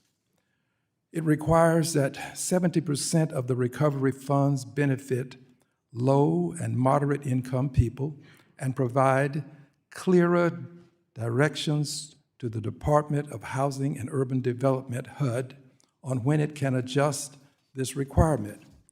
It allows all federal agencies involved in recovery efforts to access the full breadth of data needed to make informed public policy decisions, allow greater public participation in disaster recovery efforts, and it helps public and private entities better recognize gaps in services and identify reforms needed for future disaster recovery efforts. It ensures that state action plans receive at least 14 days of public comment and requires states to engage with residents of the most impacted and distressed areas. It further requires that states to include detailed plans outlining how they will use CDBG-DR funds to serve low and moderate income households, and how these dollars will address relief, resiliency, long-term recovery, restoration of housing, and infrastructure in the most impacted and distressed areas. This amendment will help protect fundamental civil rights and fair housing rights, and ensure that all communities and community members, regardless of race, disability, sex, age, color, religion, familial status, national origin, and other protected classes, receive full access to disaster recovery resources free from discrimination. And finally, it requires state and local governments to certify that funds will be administered in compliance with fair housing and civil rights laws. I believe this amendment can make a difference in the lives of people who are suffering after some of the disasters that we find ourselves having to cope with across the country, not just along the Gulf Coast. We, of course, along the Gulf Coast deal with the hurricanes, but out west we have the fires, and of course we have the tornadic activity. We need to provide a codified methodology by which persons who are in need of help can receive that help expeditiously. We should not have to reinvent the wheel after each and every disaster that takes place. It's time to codify so that we can help persons in a meaningful and significant way without having to wait for the codification process to develop as we currently do. So, Mr. Chairman, I want to thank you for the conversations that you and I have had. I want to thank Ms. Wagner as well. And at this time, I'm going to withdraw the amendment. And if you would like to engage in a colloquy, I would be more than honored to receive your commentary. I think that would be good. Let me say that I want to work with you on this topic because you've outlined two things that are key. One, that we reinvent this after each storm.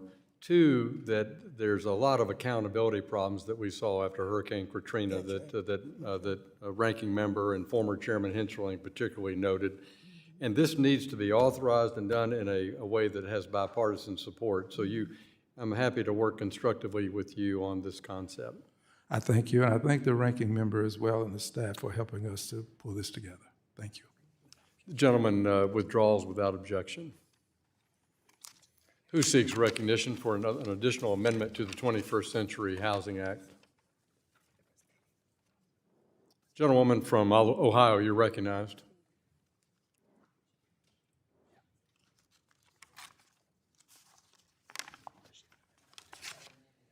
The gentleman has an amendment at the desk. We'll pause while that's distributed.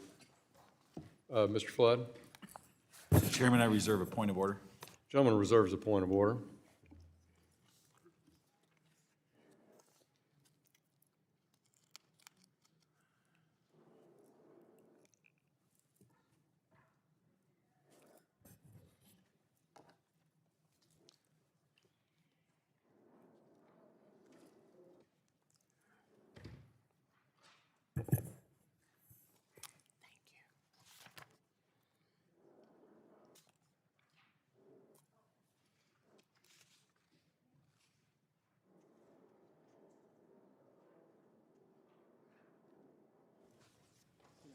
The clerk will report the amendment. An amendment to the amendment in the nature of a substitute to H.R. 6644 offered by Ms. Beatty of Ohio, designated as Beatty 034. Without objection, the amendment is considered read, and the gentlewoman from Ohio is now recognized for 5 minutes to explain her amendment. Thank you, Mr. Chairman, and thank you, Ranking Member. This amendment that just has been referenced would add provisions from my bicameral bill, H.R. 2031, the Home Investment Partnership Reauthorization and Improvement Act, to this housing package. Although this package includes several reforms from the Home Reform Act, led by Chairman Flood and Ranking Member Cleaver, my amendment goes further to make additional improvements to increase the flexibility and the compliance for program participants. As you know, HOME is the largest federal block grant to state and local governments that is designed exclusively to create affordable housing for low-income and extremely low-income households. I know I speak for Ohio and many other states in saying that this gap funding and the efficient operations of this federal program is so vital to increase the supply to affordable housing. In addition to a number of technical fixes to the home statute to ensure that funding is being spent appropriately, my amendment makes substantive improvements to ease compliance for small properties and to increase flexibility for not-for-profits that create and provide low-income housing. Let me just give you an example. My amendment offers targeted regulatory flexibility for owners of small properties with 4 or less units, that's 4 or less units, to help them successfully be able to participate in this program. It also revises the definition of the community land trust to properly capture the variety of ways that the community land trust model has been structured and developed by housing not-for-profits across this whole country. Adoption, Mr. Chairman and Ranking Member, of my amendment and passage of today's bipartisan housing package is so very critical, and certainly we've heard from members on both sides of the aisle, and that it's long overdue. It is the first step in our efforts to address the nationwide housing crises. And I am grateful to Chairman Hill and Ranking Member Waters, Chairman Flood, Ranking Member Cleaver, for working with me and my staff to include these key reforms in this housing package. However, I will note that much more work must be done to meet the demands for safe, for secure, affordable housing across the country. And lastly, let me just say, my home bill, H.R. 2031, was included nearly in its entirety in the Senate Road to Housing package this past summer, and contains far more common sense fixes that makes it easier to deploy home funds in red and blue districts alike. So as we advance today's housing measures to the floor and to look to merge the two chambers' bills, we must leave no stone unturned in our efforts to meet the needs of low-income families struggling today to just simply keep a roof over their heads. So again, I'd like to thank our leadership. I'd like to thank the bipartisan effort of all the members on this committee, and I certainly urge my colleagues to support my amendment, and I yield back. Gentlewoman yields back. Does the gentleman from Nebraska insist on his point of order? No. Gentleman withdraws his point of order. Gentleman from Nebraska, are you seeking recognition? I would move to strike the last word. Gentleman from Nebraska is recognized for 5 minutes. Thank you, Mr. Chairman. I want to thank the gentlewoman from Ohio, Ms. Beatty, for her amendment. We have worked with her and her team over the last several days to find common ground between her Home Investment Partnership Program bill and the one that Ranking Member Cleaver and I introduced earlier this fall. This amendment is the product of that collaboration. I support the amendment and urge its adoption. Ms. Beatty's amendment would update the definition of community land trust under the statute, create a tailored set of tenant requirements for smaller rental properties, and make other technical and conforming changes that are all additive to the claims of this package and of the Home Reform Act. I want to thank Ms. Beatty for her hard work and for her passion for the Home Investment Partnership Program. I'm glad to see that we were able to come together to find a unified position on the home program between our respective bills.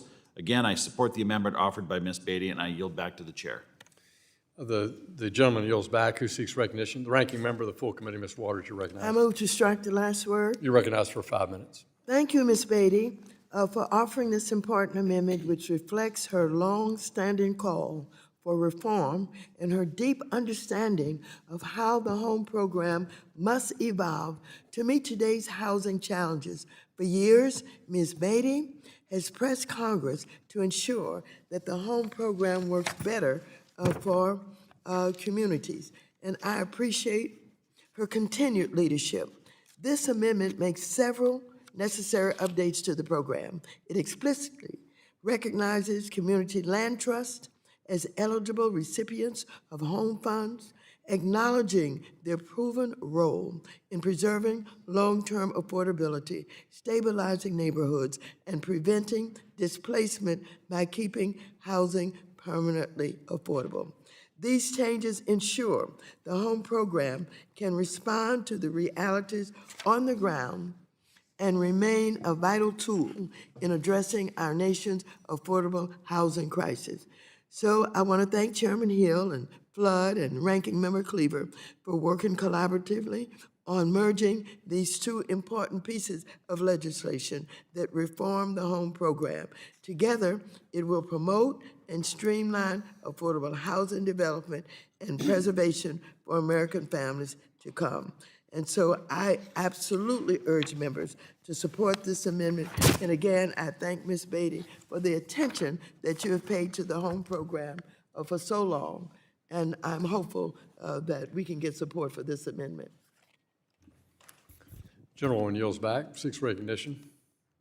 I'll recognize myself for 5 minutes on the Beatty amendment. I want to add my thanks to Ms. Beatty for her passion on reform to the home program. Her work collaboratively with Mr. Cleaver and Mr. Flood is making our bill a better outcome, and we're grateful to that. And I appreciate Mr. Flood's acceptance of Ms. Beatty's amendment. So we will agree to that amendment, and I will yield back the balance of my time. Is there further debate on the Beatty amendment? All those in favor of the amendment, so signify by saying aye. Aye. Any opposed, signify by saying nay. In the opinion of the chair, the ayes have it, and the amendment is adopted. We'll now move to the next amendment on the 21st Century Housing Act. Mr. Chair, I have an amendment at the desk. Mr. Torres has an amendment at the desk. We'll pause for it to be distributed. Mr. Chair, I reserve a point of order. Mr. Flood reserves a point of order. Thank you.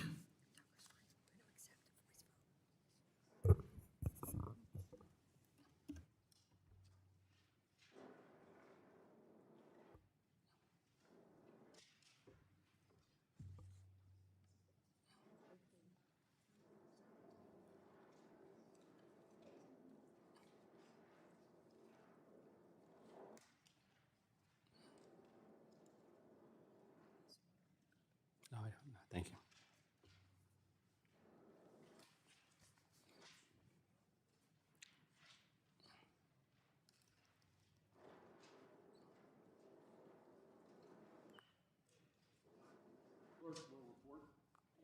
Will report the amendment. An amendment to the amendment in the nature of a substitute to H.R. 6644, offered by Mr. Torres of New York, designated as Tor NY 127. The amendment will be considered read, and the gentleman from New York, you're recognized for 5 minutes to describe your amendment.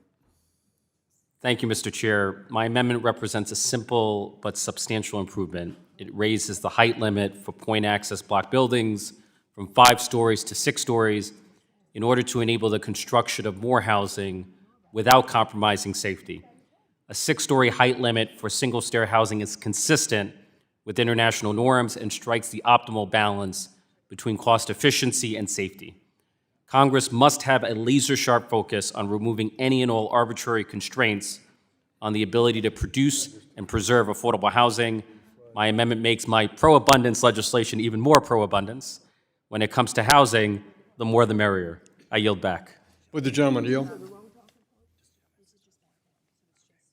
Well, you insist on your point? No, withdraw don't the do same. that. Mr. Torres, will you yield to me, please? I yield back. Would you yield to me, please?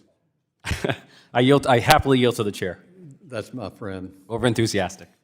Thank you very much, Mr. Torres.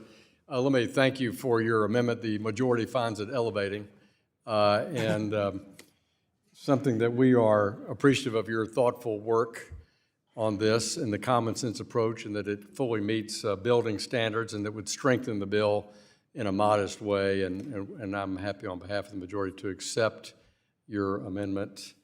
And I yield back to Mr. Torres. Thank you for the kind words. I feel like I'm rising to soaring heights, but I yield back. Gentleman yields back. Mr. Flood, do you insist on your point of order? No, I do not. Gentleman yields back. The point of order is withdrawn. Is there further debate? If not, all those in favor of the Torres amendment, please say aye. Aye. Any opposed? There's all those nay. So in the pinch of the ayes have it, the ayes have it. The amendment is adopted. We'll move on to the next amendment on 21st Century Housing Act. Mr. Chairman, The gentlewoman. I have an amendment at the desk. Ms. Williams has an amendment at the desk. We'll wait for it to be distributed.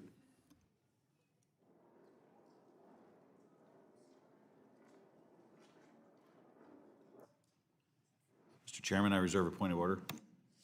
Thank you, Mr. Flood. A point of order is reserved by the gentleman from Nebraska. Okay.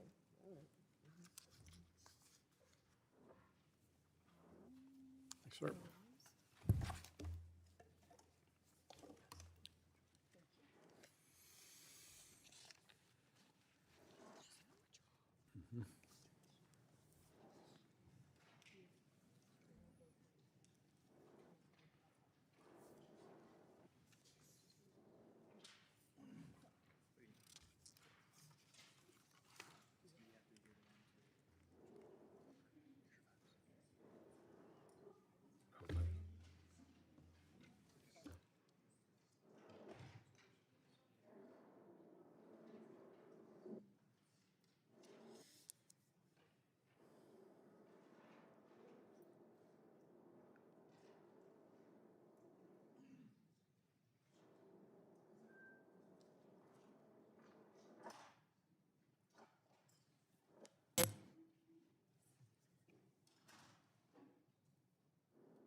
Clerk will report the amendment.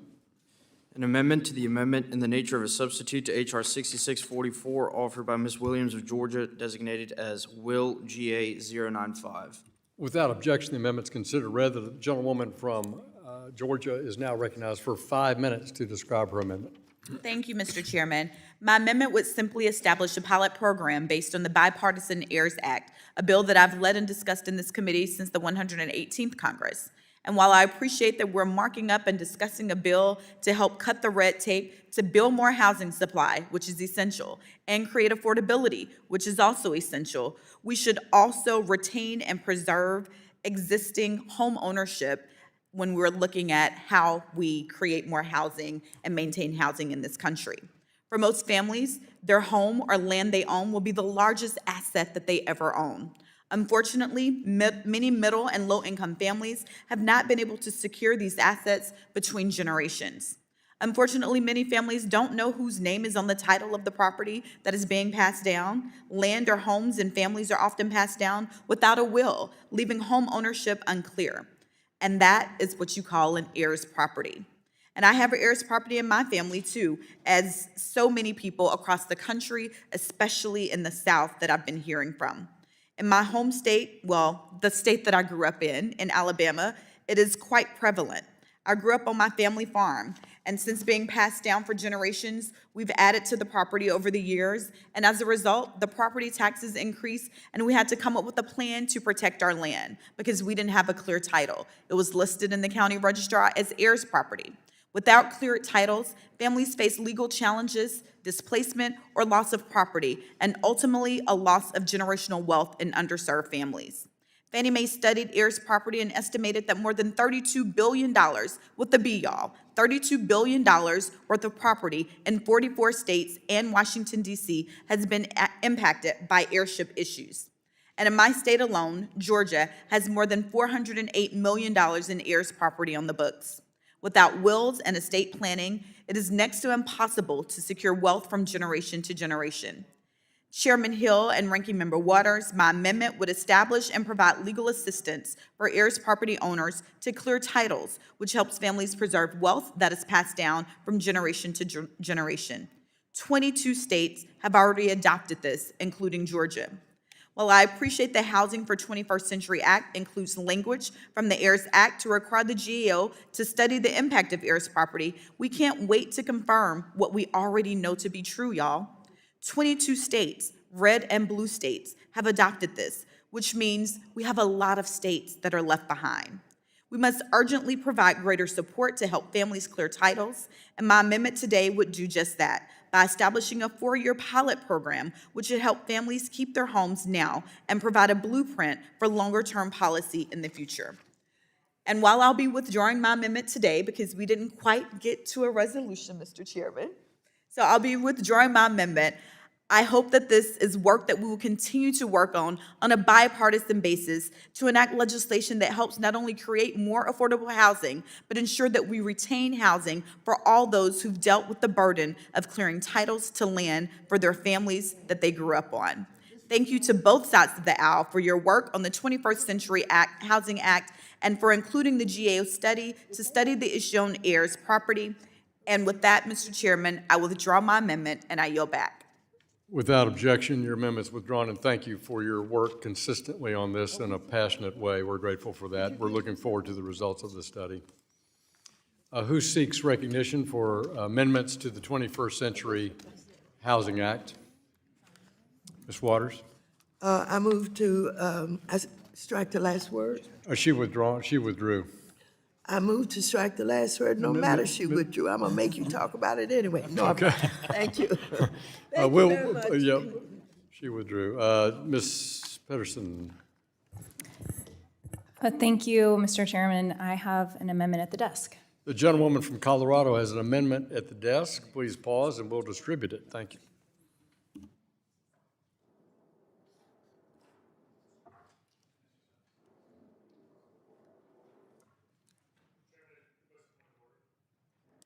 The gentleman from Wisconsin is reserving a point of order.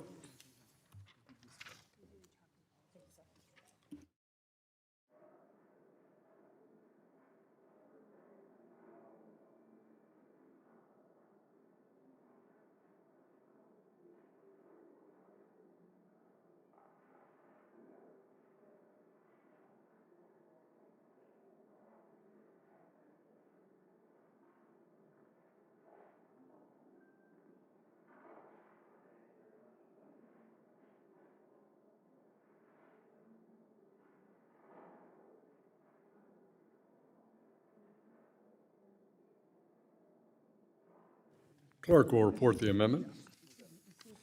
An amendment to the amendment in the nature of a substitute to H.R. 6644 offered by Ms. Pedersen of Colorado, designated as Peder 070. Without objection, this amendment will be considered read, and the gentlewoman from Colorado, you're now recognized for 5 minutes to tell us about your amendment. Thank you, Mr. Chairman. And first, I want to thank you and Ranking Member Waters, Chairman Flood,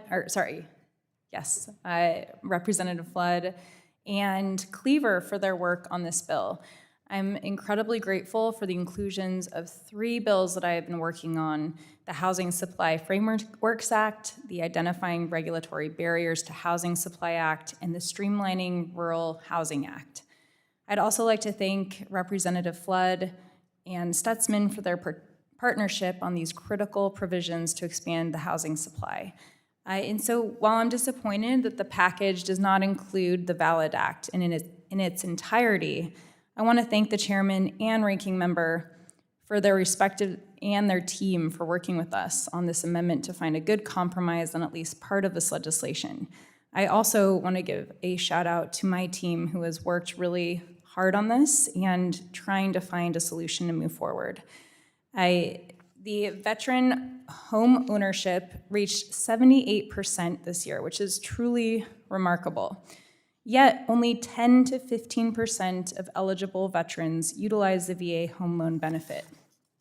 The VA home loan is a unique government program that offers veterans the chance to buy a home without a down payment and often offers them lower interest rates, sometimes saving veterans 0.5 to 1%. And for all of you who pay mortgages, you know that that's a very big deal.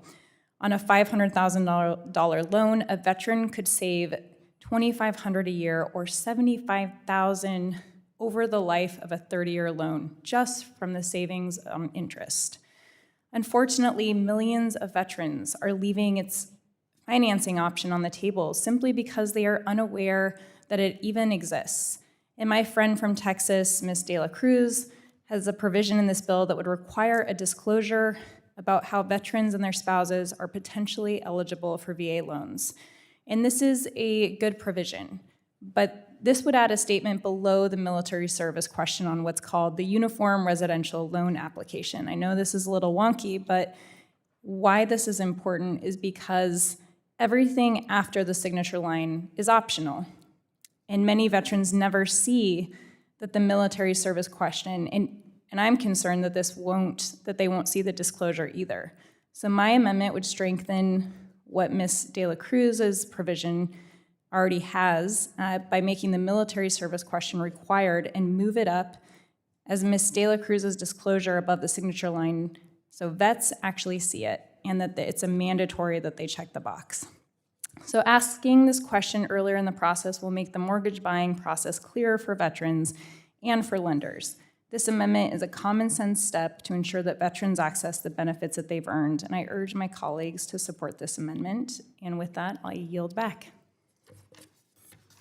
Gentlewoman yields back. Mr. Stahl, do you insist on your point of order?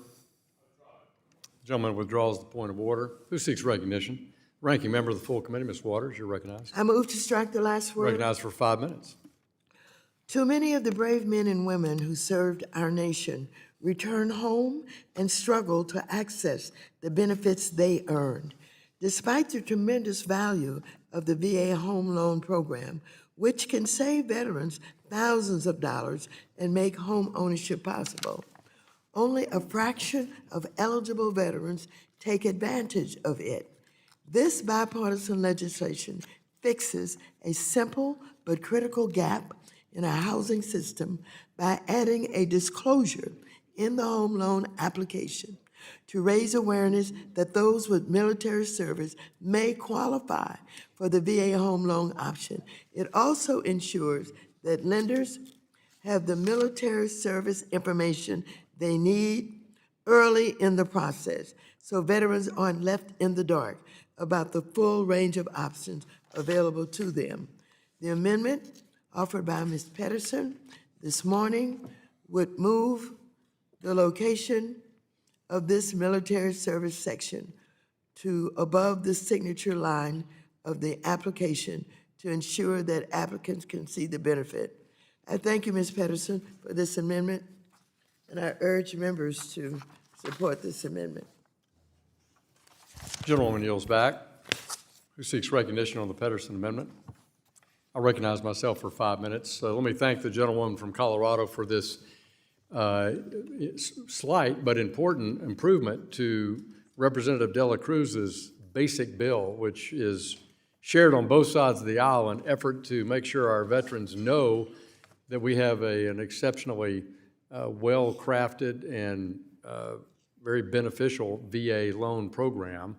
And I think Ms. Pedersen makes a good point about in the elevation of this information more likely to be noticed by an applicant. And so I want to thank both Congresswoman Dela Cruz and the gentlewoman from Colorado for working collaboratively on this. And while Ms. Dela Cruz is not present, the majority would accept the gentlewoman's amendment. And I will yield back the balance of my time. All those is there any other discussion on the Pedersen amendment? Hearing none, move to vote on the Pedersen amendment. All those in favor say aye. Aye. All those opposed say nay. In the view of the chair, the ayes have it and the amendment is adopted. Is there further amendment to the 21st Century Housing Act? Gentleman from California. Thank you, Mr. Chair. Amendment is at the desk. We'll pause while it is distributed. Thank you. Number 074. Thank you.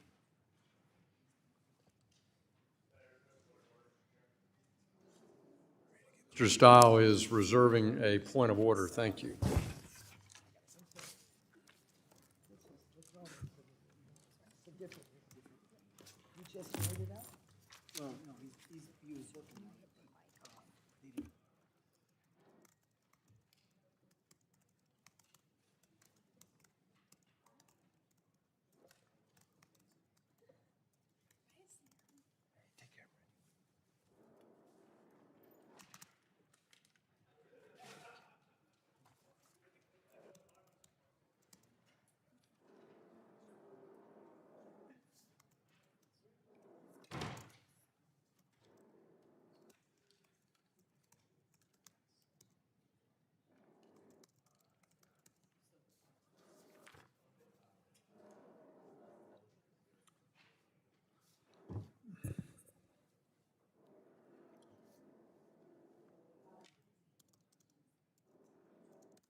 Clerk will report the amendment.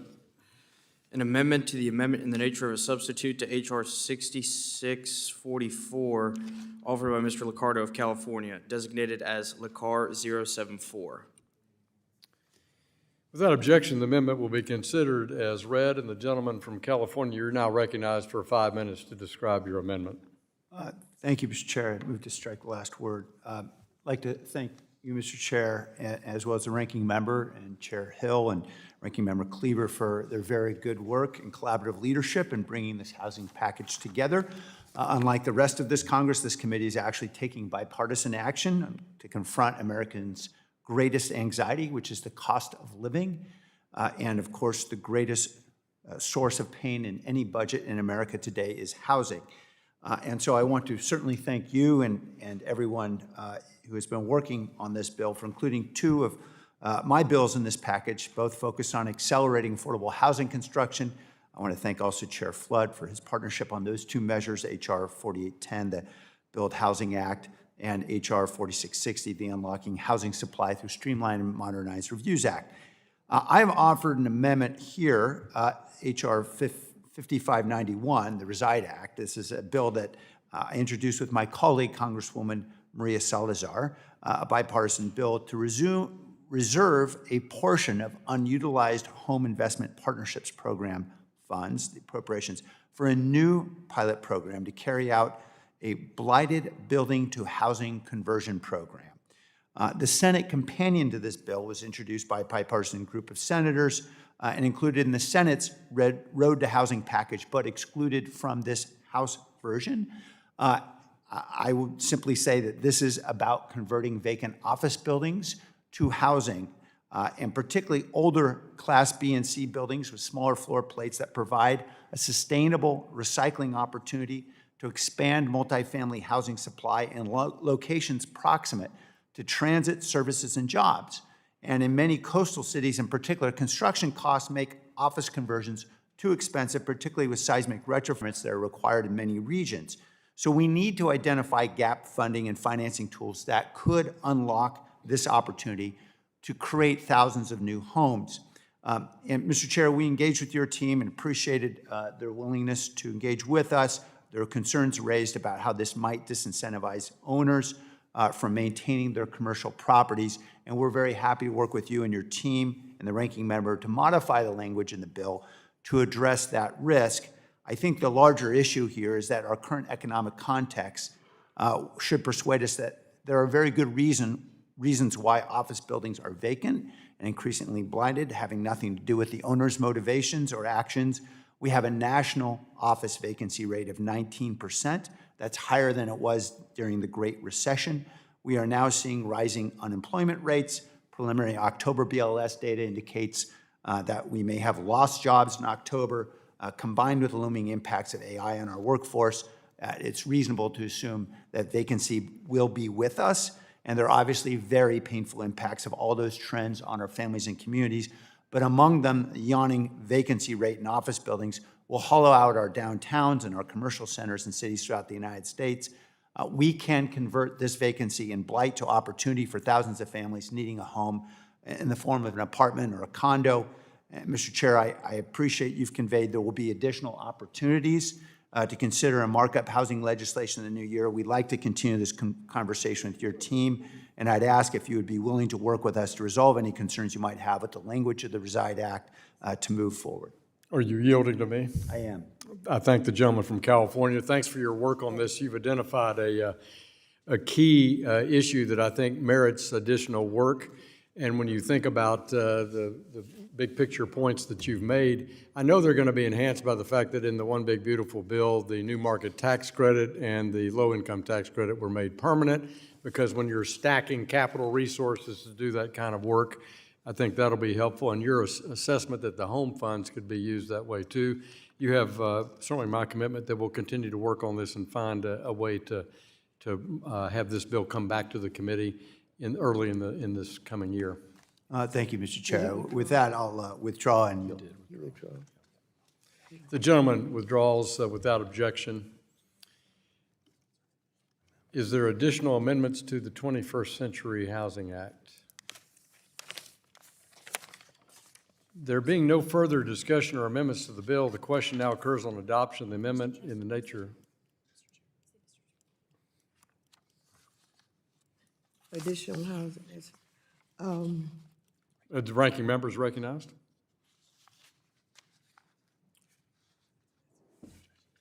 Mr. Chairman, I seek an opportunity to ask for additional housing hearing and markup. Mr. Chair, again, I want to thank you for the bipartisan effort under which we have worked together. It is refreshing to see working together for the American people really does work. As you heard throughout this debate, my Democratic colleagues and I have many ideas on how to solve this housing crisis, and I'm sure your members may have additional ideas to address the unique needs of their districts and communities. So I would like to suggest that today is not the last day for this committee considering housing bills. I understand that you're working to bring HUD Secretary Turner before our committee in the near future, and maybe planning to have another markup to consider more housing proposals. So I would appreciate confirmation on the HUD Secretary, Mr. Turner, being invited to be here real soon. Is that going to happen real soon? And I will yield to you to talk about other hearings, and continuing this hearing and having the HUD Secretary come before us. I thank the gentlewoman. Thank you again for working on this great bipartisan package today of our 21st Century Housing Act. Thank you for the engagement. for all our members on both sides of the aisle, and I have no doubt that there are additional ideas that members have on both sides of the aisle that we could not include in this bipartisan package, primarily due to time constraints and working out some final discussions. And Mr. Liccardo's bill he just withdrew is a good working example of that. So you will certainly have additional opportunities early in 2026 to have another markup on housing-related matters and community banking-related matters if we have other positive bipartisan ideas there. And I have invited Secretary Turner. We hope to have him here this fall. This fall? This past fall, the Sooner shutdown stopped my ability to invite him to be up before us during those 41 days, but reclaiming my time. He has, yeah. Reclaiming my time. But you've got to let me answer your question. Reclaiming my time. He'll be here early in 2026. I don't want to hear what I think you're about to say, so I'm reclaiming my time. Yeah, well, you're famous for that, I know. I'm famous for this, yes, absolutely. And so, on my time, I'd like to know, when are you talking about Mr. Turner coming? Are you talking about early January? I yield. I expect Mr. Turner to accept our invitation for the first few weeks back. And he's ready to come. We just have to have a date in January or February for him to visit the committee. That sounds better. Thank you very much. I appreciate the gentlewoman yielding to me. There being no further discussion or amendments to our bipartisan 24th Century Housing Act, I want to thank the ranking member, Mr. Cleaver, Mr. Flood, for all their work, the members that added substantive contributions to make this bill a strong bipartisan bill. The question now occurs on the adoption of the amendment in the nature of a substitute as amended. All those in favor shall signify by saying aye. Aye. All those opposed signify by saying nay. In the opinion of the chair, the ayes have it. The amendment is adopted. Question now occurs on ordering the bill as amended to be reported to the House with a favorable recommendation. Those in favor shall signify by saying aye. Aye. All those opposed signify by saying nay. In the opinion of the chair, the ayes have it. Mr. Stile? The gentleman from Wisconsin has requested a recorded vote. All those in favor of recorded vote, raise your hands. A sufficient number having raised their hand, a recorded vote is ordered pursuant to subsection C5 of Rule 3 of the committee rules. A vote on this question is postponed. And we'll now move to the next bill.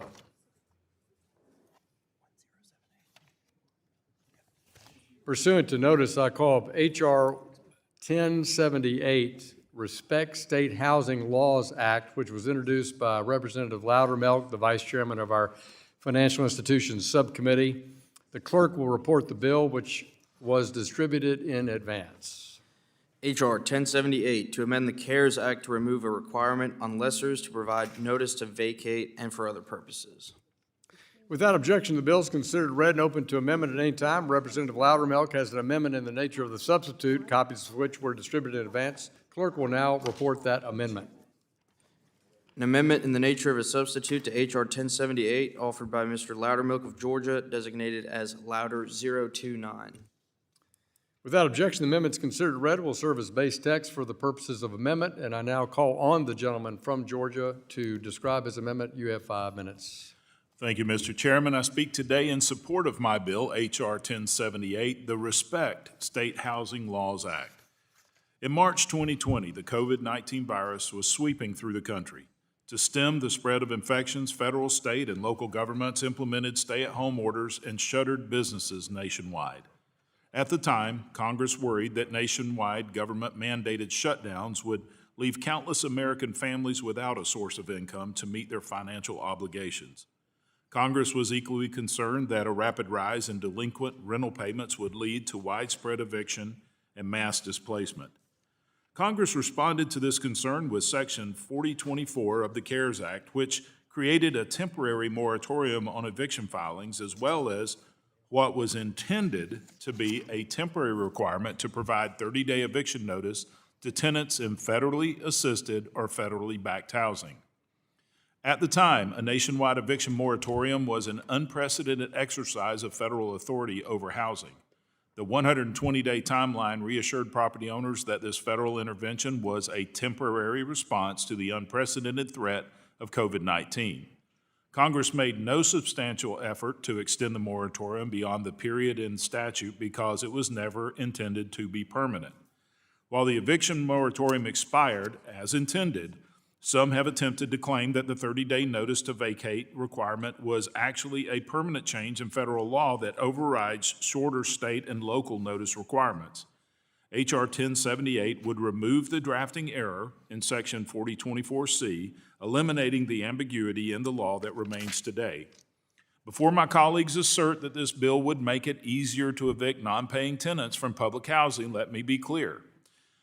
Prior to the CARES Act, HUD had its own notice to vacate requirements for different types of public housing.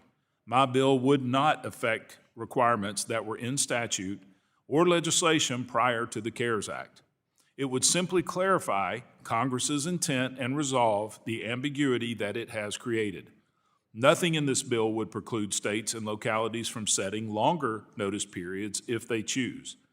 Property owners across the country demand this clarity, and a lack of congressional action will affect participation in various covered programs due to the risk that tenants may remain on the property without payment for a long period. That is why my bill has received support from a broad coalition in the residential real estate sector.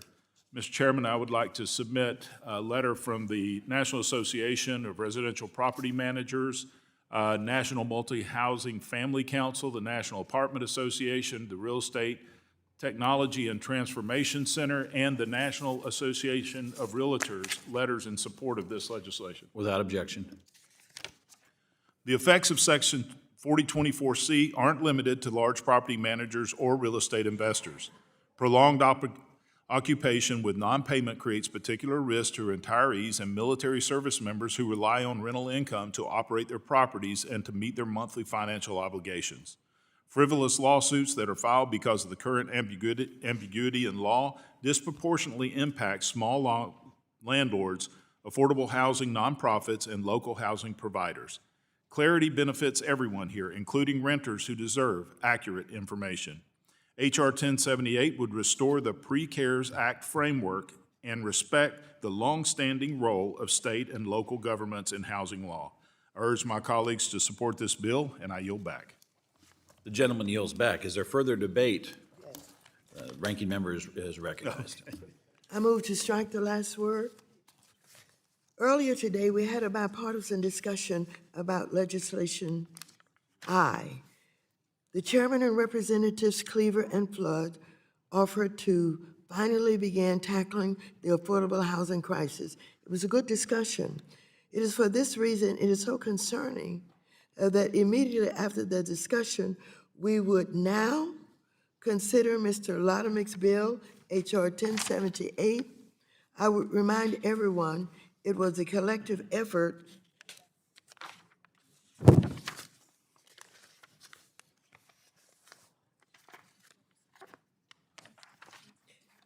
I would remind everyone it was a collective effort of committee Democrats and Republicans through the CARES Act to include a permanent 30-day eviction requirement.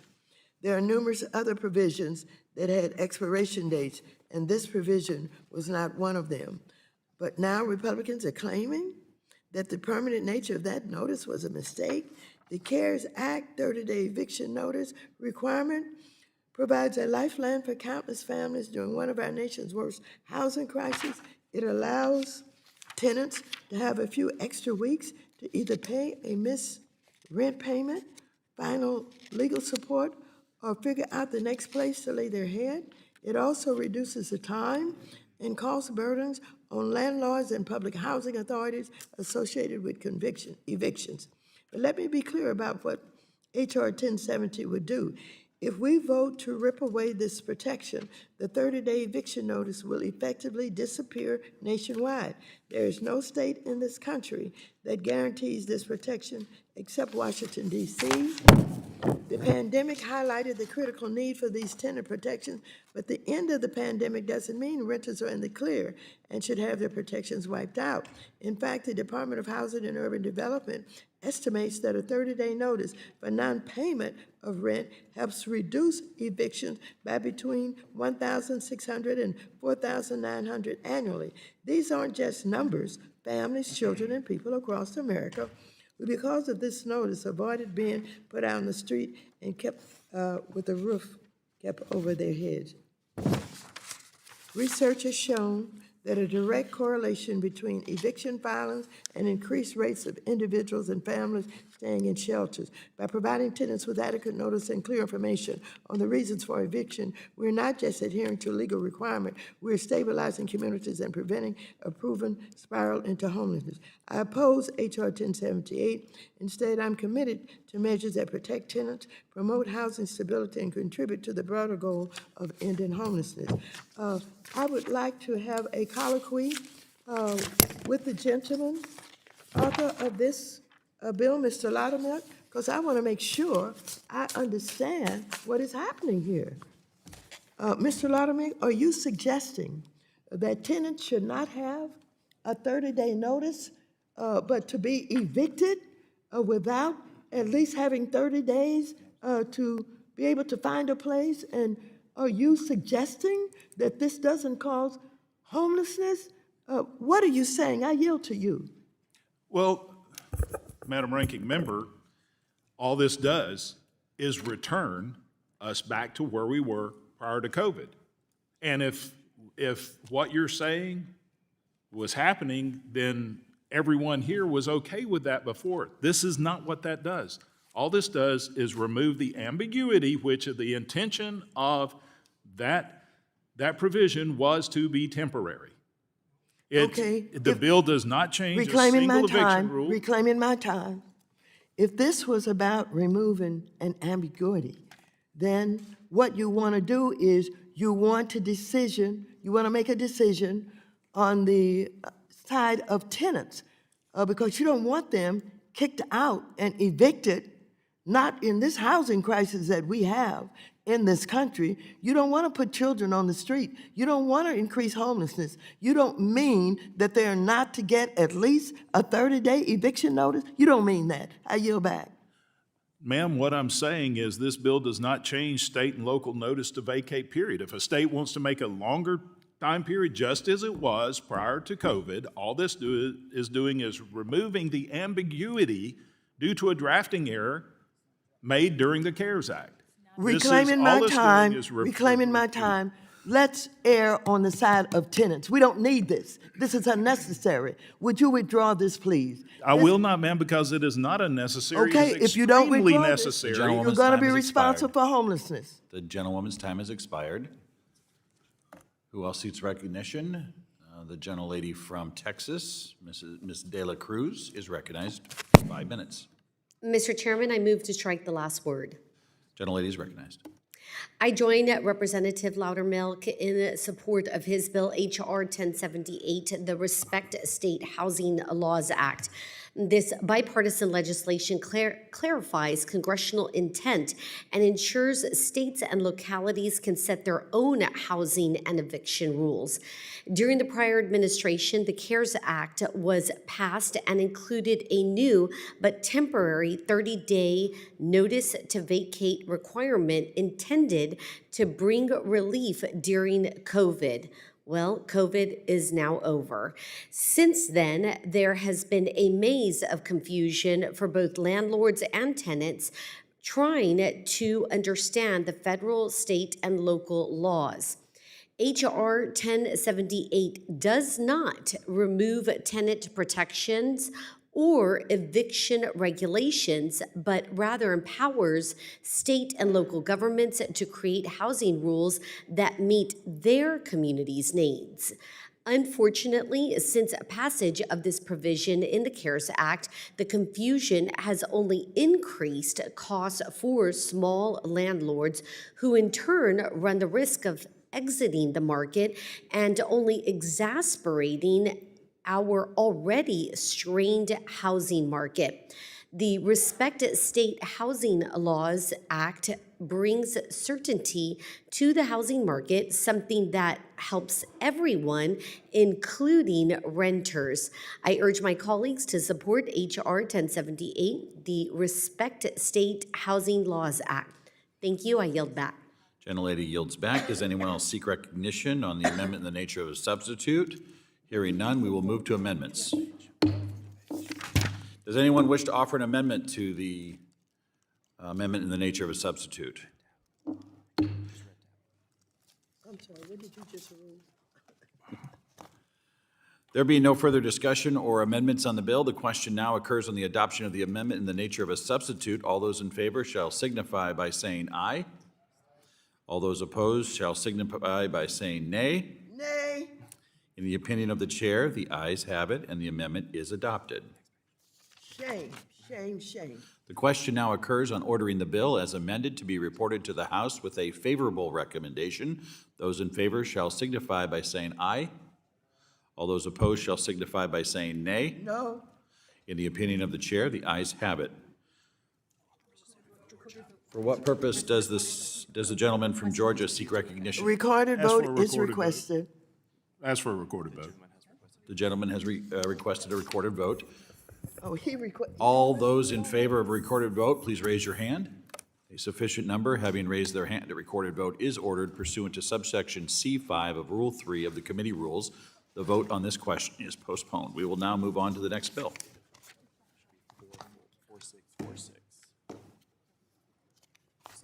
Pursuant to notice, I call up H.R. 4646, the Whistleblower Protection Act of 2025, which was introduced by Representative De La Cruz. The clerk will report the bill, which was distributed in advance. H.R. 4646, to clarify that whistleblower protections described in Section 4712 of Title 41 United States Code apply to any contract funded from amounts appropriated to the Department of Housing and Urban Development and for other purposes. Without objection, the bill is considered read and open to an amendment at any point. Representative De La Cruz has an amendment in the nature of a substitute, copies of which have been distributed in advance. The clerk will report the amendment. An amendment in the nature of a substitute to H.R. 4646, offered by Ms. De La Cruz of Texas, designated as ANS to H.R. 4646. Without objection, the amendment is considered read, and it will serve as the base text for purposes of the amendment. The gentlelady from Texas, Ms. De La Cruz, is recognized for 5 minutes. Thank you, Mr. Chairman, for bringing up this very important bill, H.R. 4646, the Whistleblower Protections Act of 2025.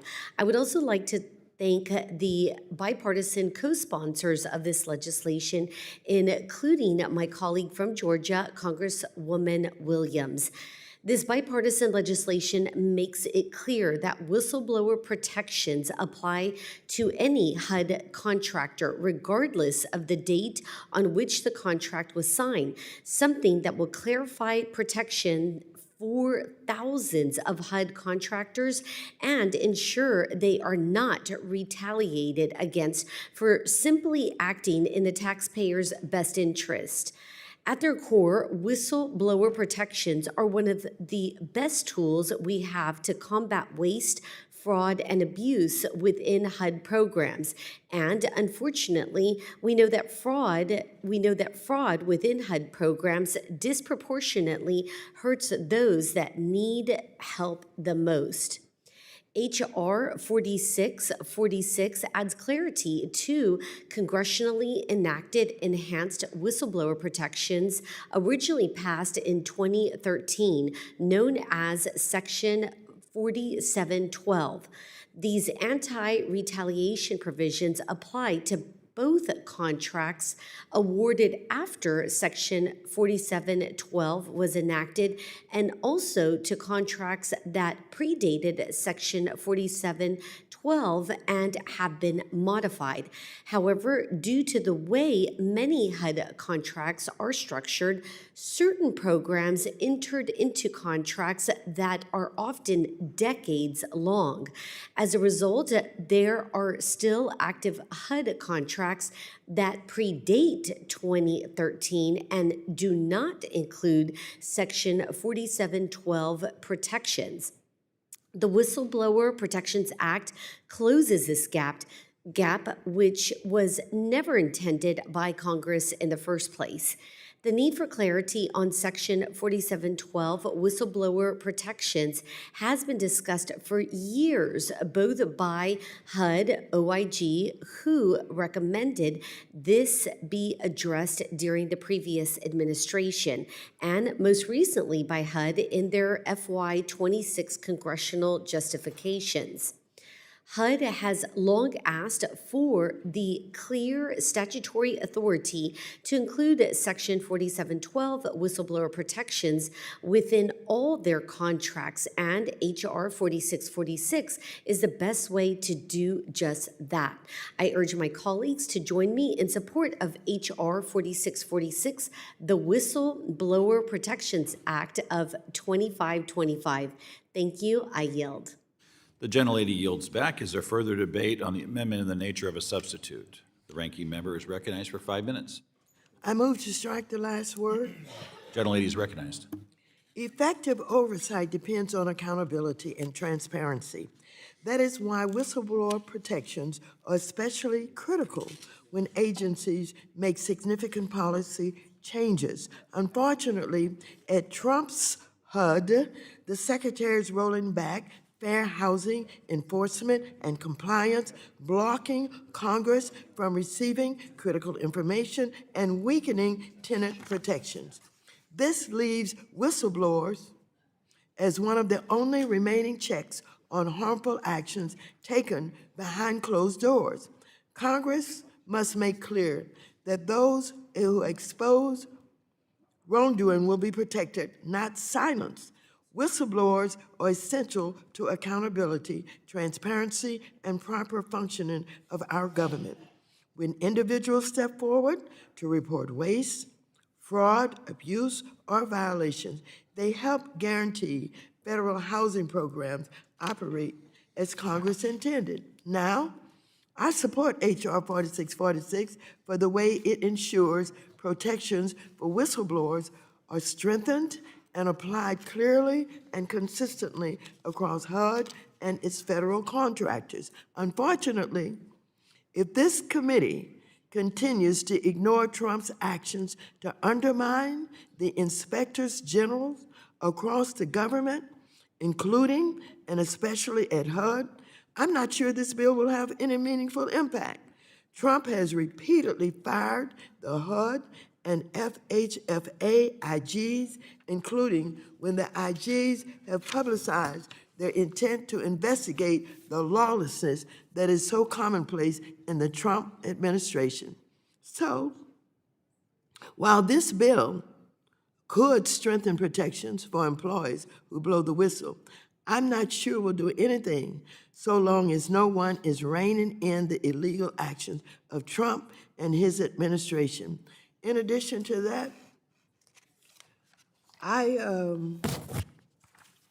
understand that his Supreme Court has given him immunity on everything. And so while this is a good effort to talk about protecting whistleblowers, if you get in Trump's way, he's going to seek revenge on you. And he's going to tell you publicly and in your face and brazenly that he's going to get you. So I don't know how we keep people from being intimidated, IGs and others who lose their jobs because the President of the United States decides he does not like what they're doing. It is in opposition to what he wants. I yield back. Gentlelady yields back. Is there further debate on the amendment in the nature of a substitute? Ms. Presley, the gentlelady from Massachusetts, is recognized for 5 minutes. Thank you, Mr. Chair. I wish to speak on the previous amendment. Gentlelady is recognized. Okay. Let's be clear about something here. When we're talking about evictions, the rent is too damn high.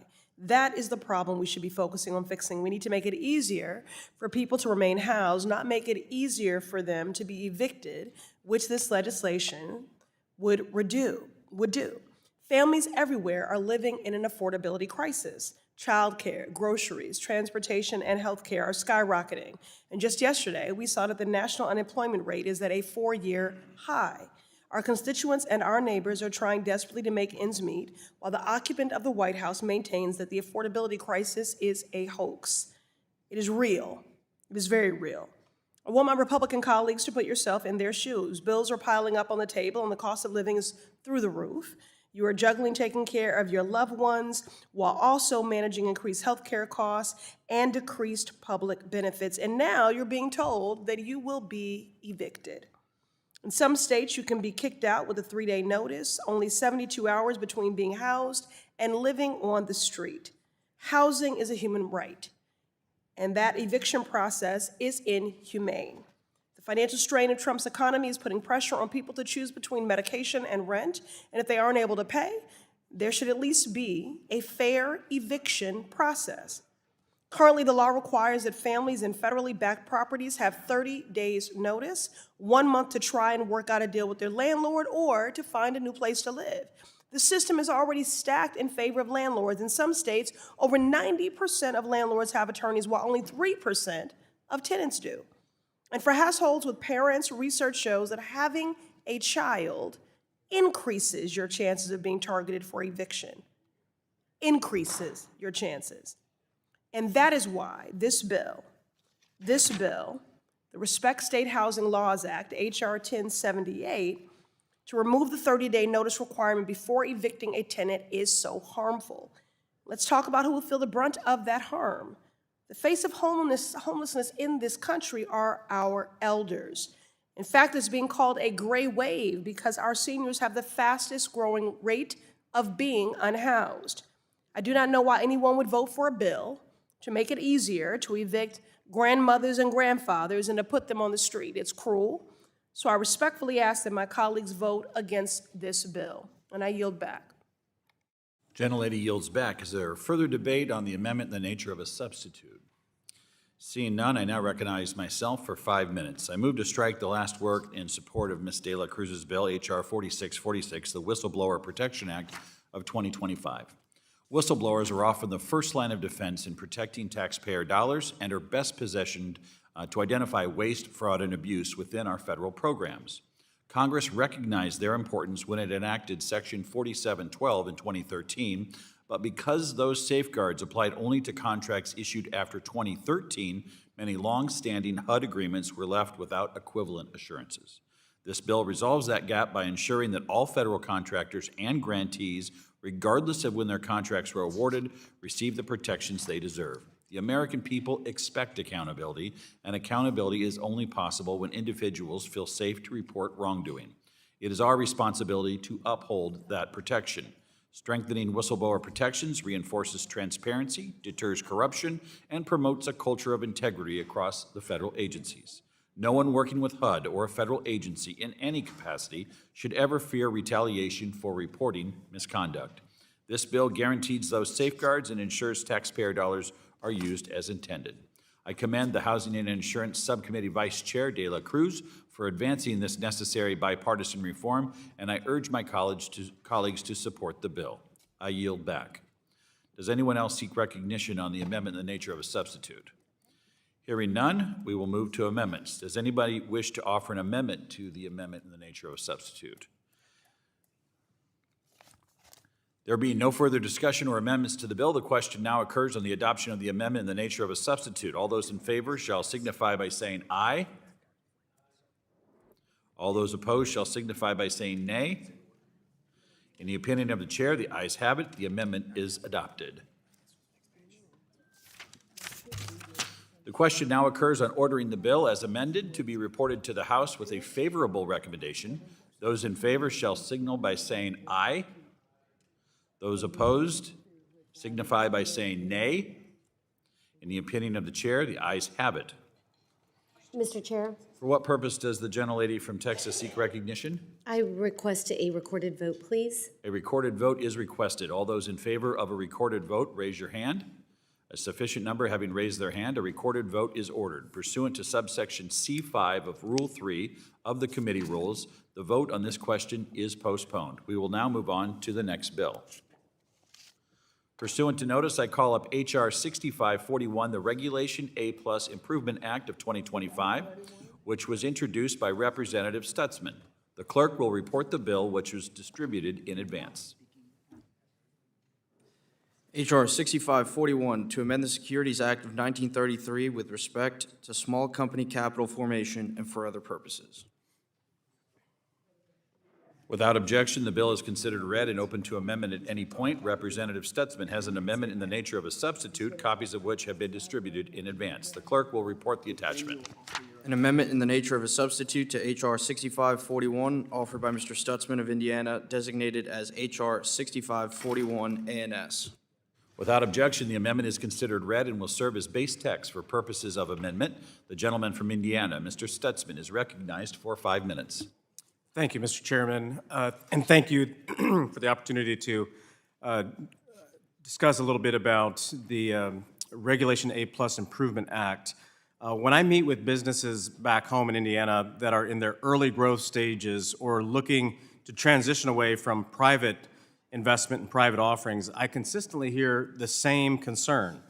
It used to be companies, it was their goal to go public at some point, and going public has become extremely difficult because of outsized compliance costs and burdensome government red tape. The result of this is very clear. The number of public companies in our country has steadily declined, and a traditional IPO is simply out of reach for many small and mid-sized businesses. This is not a new problem. During my first few years in Congress, we faced a similar challenge and responded by passing the Jobs Act in 2012. This legislation prompted the SEC to create 2 new tiers of security offerings under Regulation A. Tier 1 for offerings up to $20 million annually, and Tier 2 for offerings of up to $50 million annually. Known as Regulation A+, these offerings allowed more small and medium-sized businesses to raise capital and even be traded publicly without the cost of a traditional IPO. However, the current offering limits have not kept pace with rising inflation, nor the substantial capital needs of today's startups and scaling businesses. While the SEC's decision to increase the Tier 2 offering cap to $75 million in 2020 was a step in the right direction, the current limit is not a viable long-term option for American companies. That's why I introduced the Regulation A Plus Improvement Act. This bill increases the exemption cap for Tier 1 offerings to $50 million and requires the SEC to adjust this amount for inflation every 5 years. This bill would also increase the Tier 2 offering limit to $150 million and similarly require the SEC to adjust the limit for inflation every 5 years. This will allow more small and mid-sized businesses to access the capital needed to expand their growing operations, invest in research, or hire more workers, all with fewer regulatory hurdles and lower the compliance cost.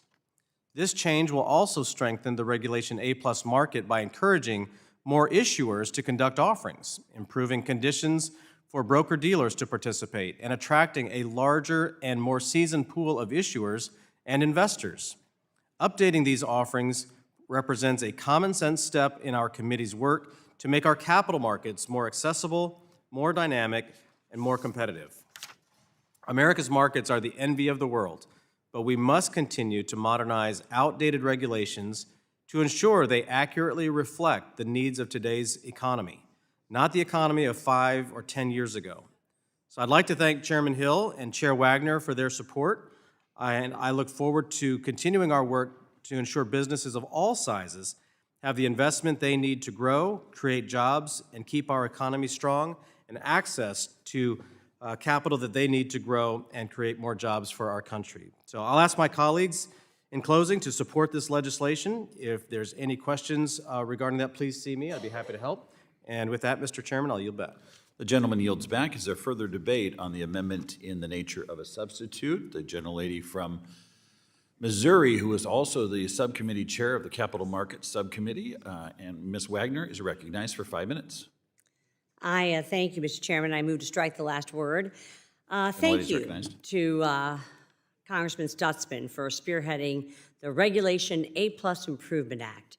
In 2012, Title IV of the Jobs Act directed the SEC to add a class of Regulation A securities for offerings of up to $50 million per year. In 2020, the SEC raised this amount to $75 million. While this increase was a step in the right direction, a May 2025 report from the SEC's Division of Economic and Risk Analysis found that the number of offerings and aggregate financing amounts raised under Regulation A remained significantly smaller than those under Regulation D. As the Jobs Act proved over a decade ago, Regulation A can be a powerful tool for companies that want to access our capital markets without being subject to the burdensome requirements that come with a full IPO. In order to ensure that this tool remains effective, the cap for these offerings needs to keep pace with inflation and the capital needs of today's businesses. By lifting the amount that companies can raise under Regulation A, Congress provides a powerful incentive for small and medium-sized companies to raise public capital and potentially transition to a major exchange later. I urge strong support of this crucial legislation, and I yield back the balance of my time. The gentlelady yields back. Does anyone else seek recognition on the amendment in the nature of a substitute? Hearing none, we will move to amendments. Does anyone wish to offer an amendment to the amendment in the nature of a substitute? For what purpose does the gentlelady from California seek recognition, the ranking member? I have an amendment at the desk. We will pause while the amendment is distributed.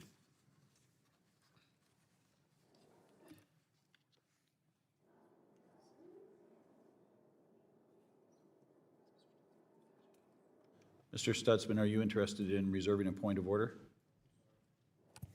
Yes. Point of order is reserved.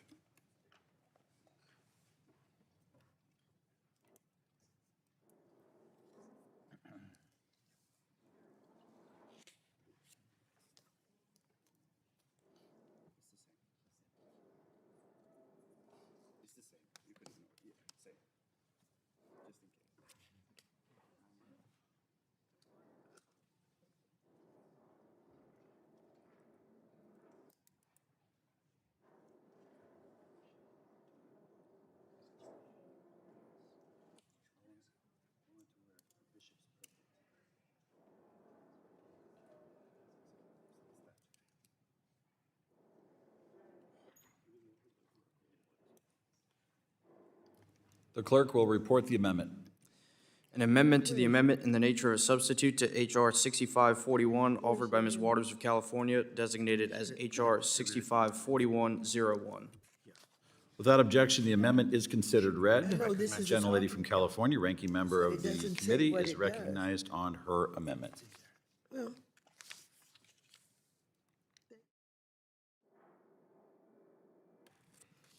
Regulation A was designed to help genuine small businesses raise capital while maintaining appropriate investor protections.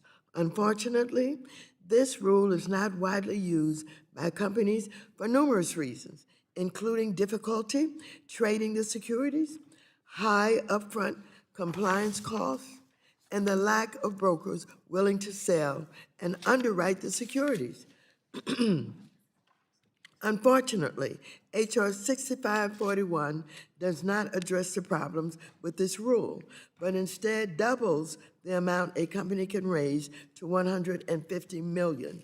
SEC data clearly show that most Regulation A offerings raise only a few $1,000,000, nowhere near today's cap, and prior increases to the threshold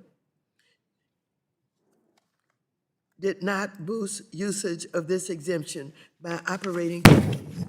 I cannot support this bill unless it is paired with a serious review of what meaningful reforms are needed.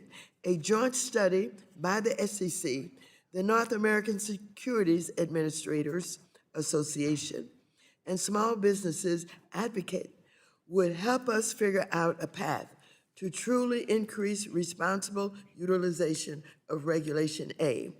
I also cannot support this bill unless we roll back the misuses and abuses of the Regulation A framework. Regulation A is meant for small brick and mortar businesses. Instead, the data clearly shows that the vast majority of entities raising money that are near the existing threshold are actually financial firms that act like private equity funds. We should strengthen Regulation A for small businesses, but not like this.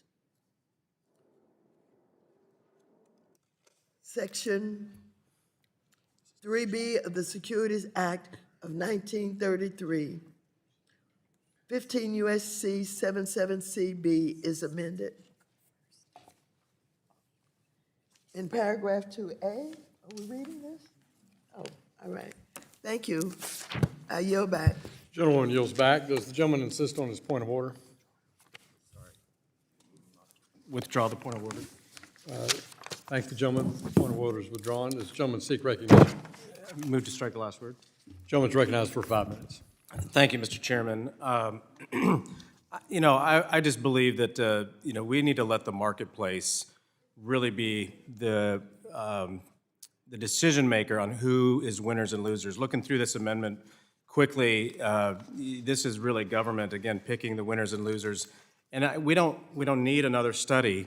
The industry has been very clear. I mean, was in the private sector for the last 8 years and working with companies that are trying to grow. If we want our economy to grow in this country, we need to give them the tools to raise the capital for growth. There is capital available. People want to invest into companies that they see where there's opportunity, whether it's tech, whether it's manufacturing. We're trying to bring manufacturing back to the United States. Agriculture, we all know the demands and the needs that we have within the country, and we want to see the American economy grow, not be stifled by further government regulation.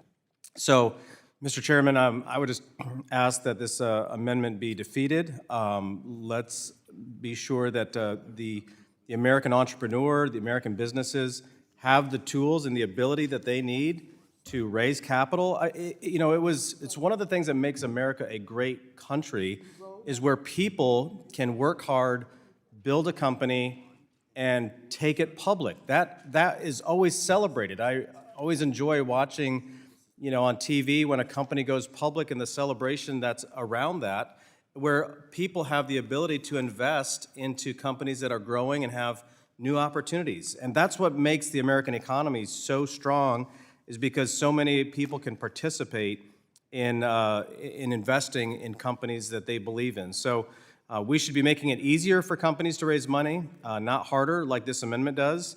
And so with that, Mr. Chairman, I'll ask my colleagues to oppose this amendment, and I'll yield back. Gentleman yields back. Who seeks recognition on Mrs. Waters' amendment? Seeing no others, I'll recognize myself for 5 minutes. I certainly recognize the concern that Regulation A is currently dominated by real estate and financial services firms, but we need to be clear why many of us in the majority believe that's the case.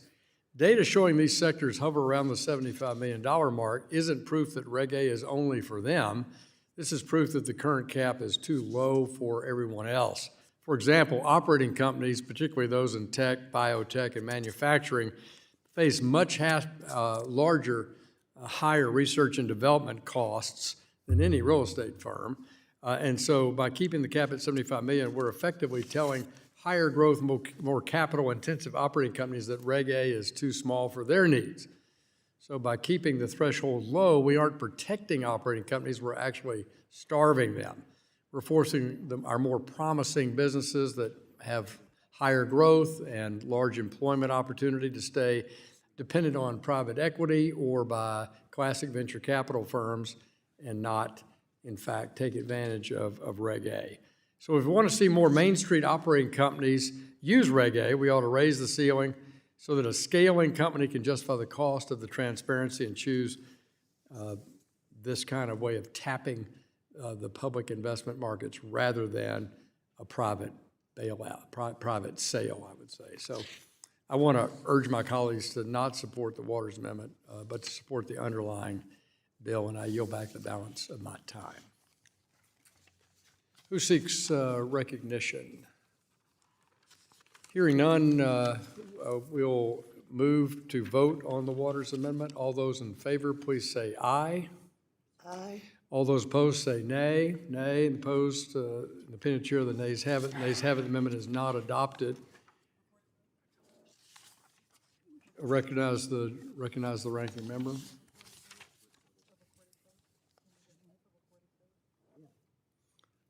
Request a recorded vote. The ranking member requests a recorded vote on her amendment. All those in favor of recorded vote, raise your hands. A sufficient number having raised their hand, a recorded vote is ordered pursuant to subsection C5 of Rule 3 of the committee rules. Further proceedings on that amendment are postponed. We'll now move to the next amendment. Is there an additional amendment?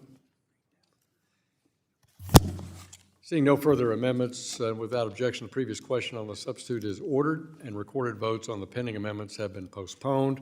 Once these votes are taken, the committee will immediately vote on the adoption of the amendment in the nature of a substitute, and then we'll consider the question to report the measure. We'll now move to our next bill.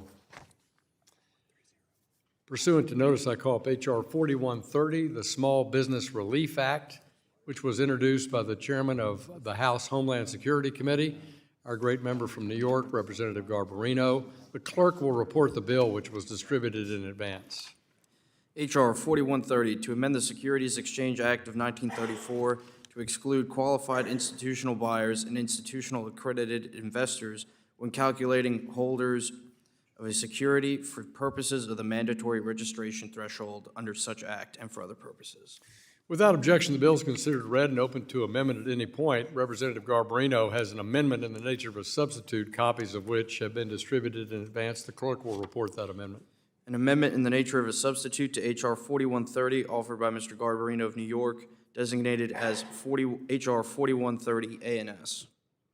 Without objection, the amendment is considered read, will serve as base text for purposes of amendment. The gentleman from New York, the chairman of the Homeland Security Committee, you're recognized for 5 minutes to describe your amendment. Thank you, Chairman. I urge all of my colleagues to join me in supporting H.R. 4130, the Small Business Relief Act. Small Business Relief Act is an important step to ease the pressure on companies to become public. This bill makes a targeted change to encourage capital formation by making it easier for companies to raise money from sophisticated investors without immediately facing the costly and complex requirements of full public registration. Under current law, companies are required to register their securities once they reach a certain number of holders. That threshold was designed to protect retail investors by ensuring transparency and disclosure when ownership becomes widespread. However, the law currently counts all holders the same, regardless of whether they are individual investors or large, sophisticated institutions. This bill updates that threshold, how that threshold is calculated by excluding qualified institutional buyers and institutional accredited investors from the holder count. These investors are large, sophisticated institutions with the expertise and resources to evaluate risk without the same regulatory protections required for retail investors. Treating them the same as individual investors for registration purposes can unnecessarily accelerate regulatory burdens on growing companies. We must ensure that regulatory requirements are appropriately tailored to the type of investor involved and the realities facing growing businesses. By making this adjustment, this bill allows small and mid-sized companies to raise capital from institutional investors without triggering premature and costly registration requirements. That added flexibility helps businesses focus resources on growth, innovation, and job creation rather than compliance costs. This is especially important for companies operating in higher-cost regions, including areas like Long Island.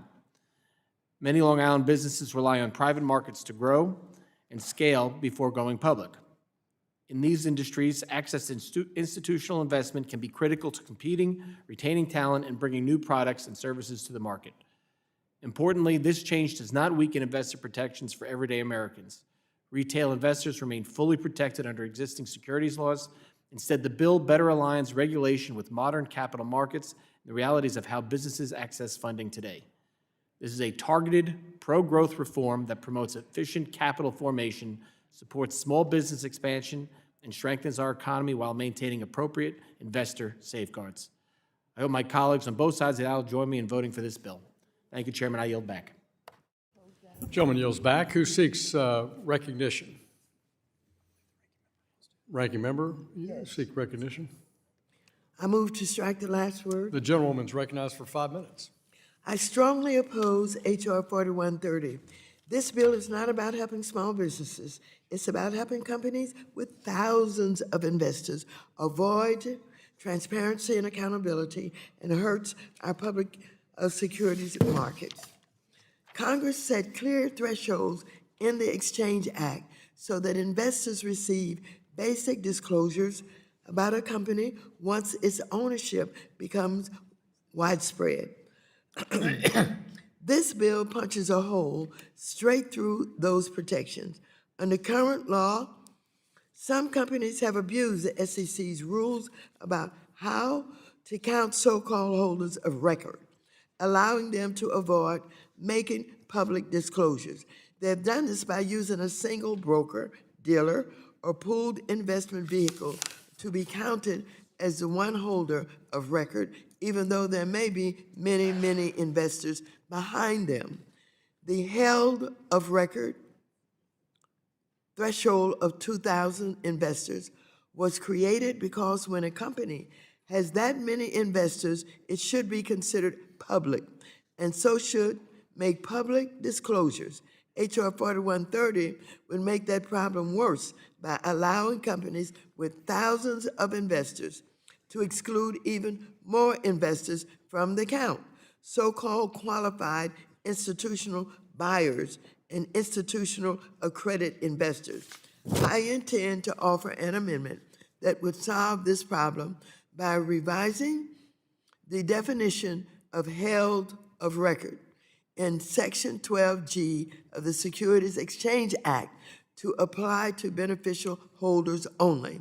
This change would provide an accurate count of investors and close the loophole this bill seeks to expand.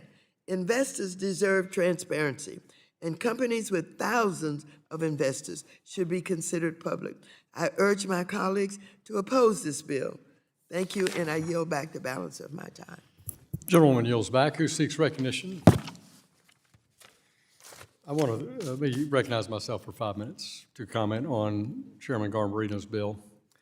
I want to thank him for his leadership in drafting H.R. 4130, Small Business Relief Act, which is a targeted fix to our securities law that will directly help higher growth American companies as they scale, building jobs and opportunity. Current SEC rules mandate that public registration once a private company surpasses a threshold of assets and 2,000 shareholders of record. So both those things cause a private company to automatically start reporting as a public company. Congress raised this threshold under the Jobs Act back in 2012, but it did not address a fundamental flaw, which is that large, sophisticated institutional investors that have invested in this private business are still counted toward the 2,000 holder of record limit. And these investors, such as qualified institutional buyers or institutional accredited investors, possess the professional expertise to obviously make the judgment about a private enterprise or make a fully informed investment decision. And they don't need the same protections as a retail investor. So by converting a private company automatically to a public company could be done in a premature way if you have that many institutional investors that takes it over the 2,000 limit that was set by the Jobs Act. So Mr. Garbarino's bill amends Section 12G of the Exchange Act to exclude qualified institutional buyers and institutional accredited investors from the holders of record, which gives more room for individual investors and doesn't trigger them filing as a public company if, in fact, those large investors are the reason for that. This correction, I believe, is what the Jobs Act intended in terms of the philosophy and allows innovative businesses to grow privately until they're truly ready for the public markets rather than to be pushed into the public markets inadvertently by virtue of how many shareholders they have, institutional, I must say, shareholders. So I would urge my colleagues to support the Garbarino bill, and I yield back the balance of my time. Who seeks recognition? Is anyone, if there are no other speakers, or do we have amendments to the Garbarino bill? The gentlewoman has, the ranking member has an amendment at the desk, so we will pause while that's distributed.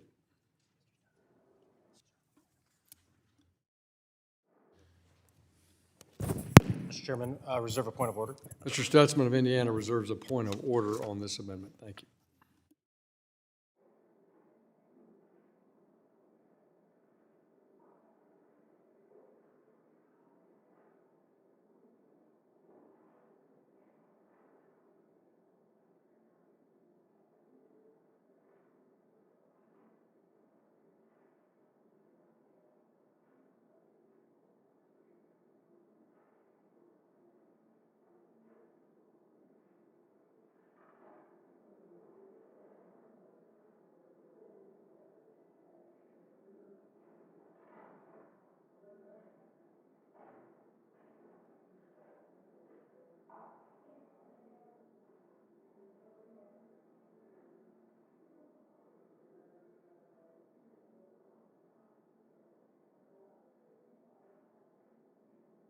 Clerk will report the amendment.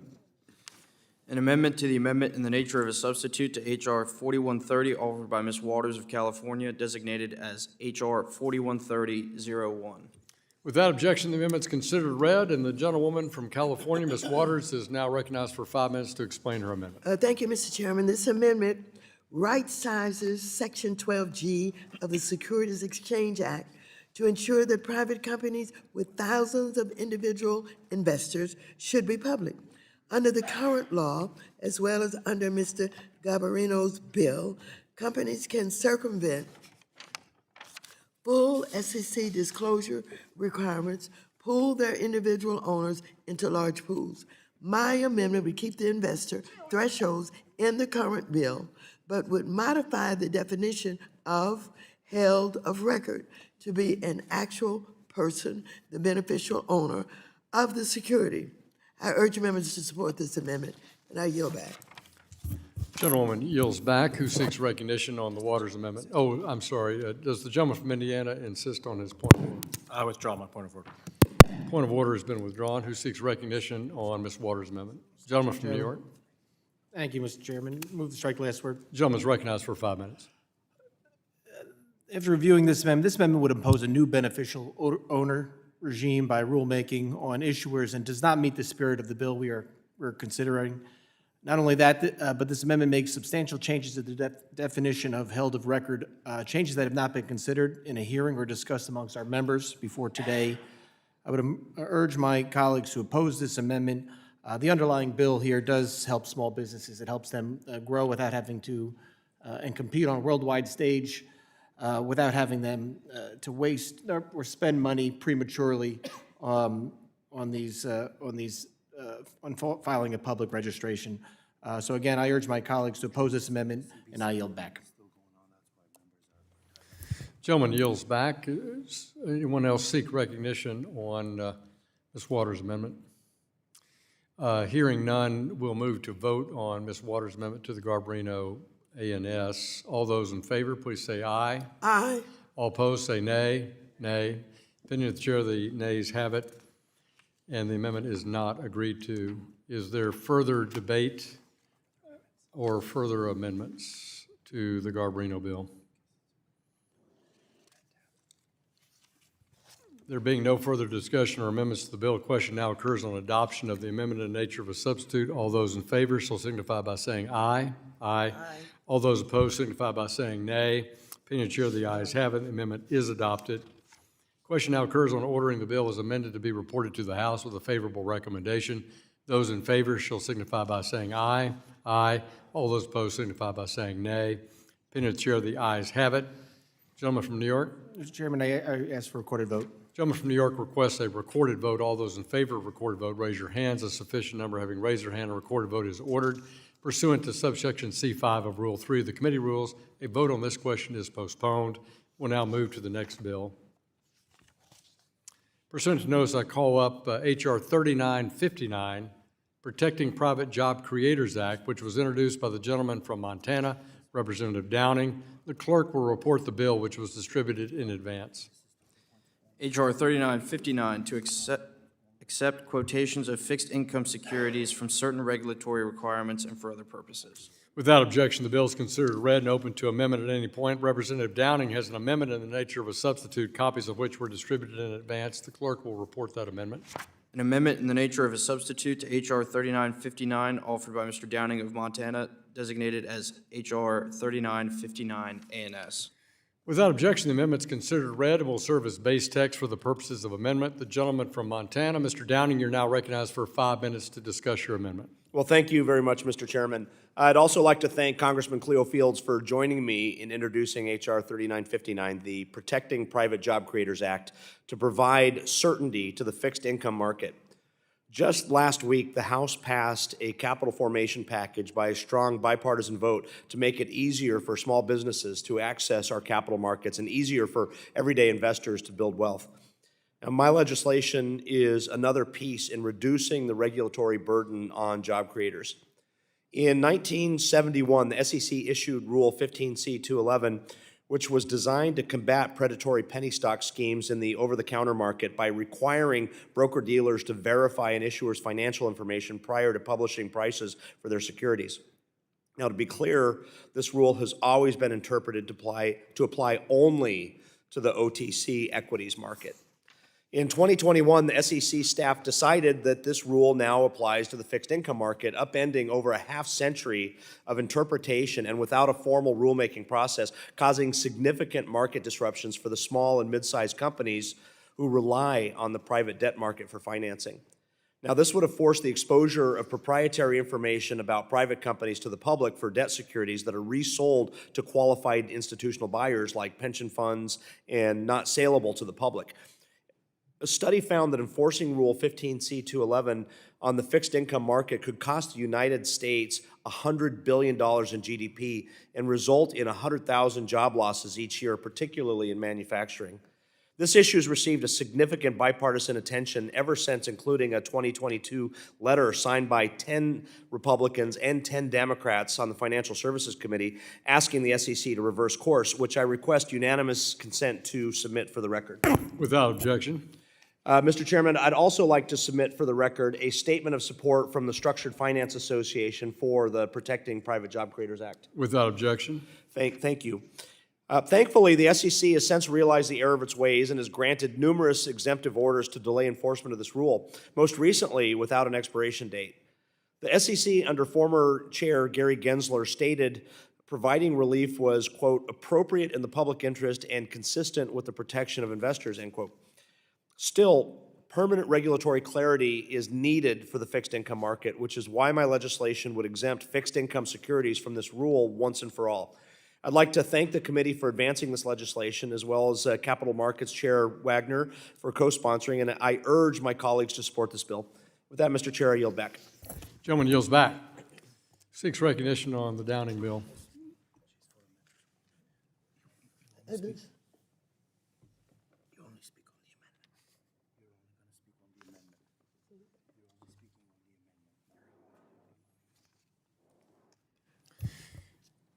I'm on. I'd like to speak on the bill, not amendment. I don't have an amendment. Okay. The ranking member is recognized to strike the last word. H.R. 3959 raises important questions about how we balance capital formation, market liquidity, and investor protections in the over-the-counter markets. This bill, however, does not strike the right balance. It takes a broad sword to the issue where a scalpel is required. H.R. 3959 would provide a blanket exemption for fixed income or debt securities from an SEC rule that governs when and how broker-dealers may publish quotations on the over-the-counter or OTC markets and facilitate trading. This rule was designed to promote transparency and has been the subject of significant deliberation at the SEC. For many years, market participants understood this rule to apply primarily to equity securities like stocks. However, after initially declaring that it also applies to debt securities in 2021, the SEC staff considered industry feedback and last year issued relief providing targeted conditional exemptions from the rule for fixed income securities where there are existing disclosure frameworks and reliable public information. The SEC sought to preserve liquidity for legitimate fixed income markets while maintaining an investor protection screen tied to issue type, information availability, and product characteristics. And this approach was widely praised by members of our committee, and our financial markets were satisfied with it. Despite this, H.R. 3959 would ignore the balance the SEC struck. Most troubling, the Downing bill would enable bonds of non-existent companies to enter the markets. This is a serious breach of market integrity, and it should not be allowed. Therefore,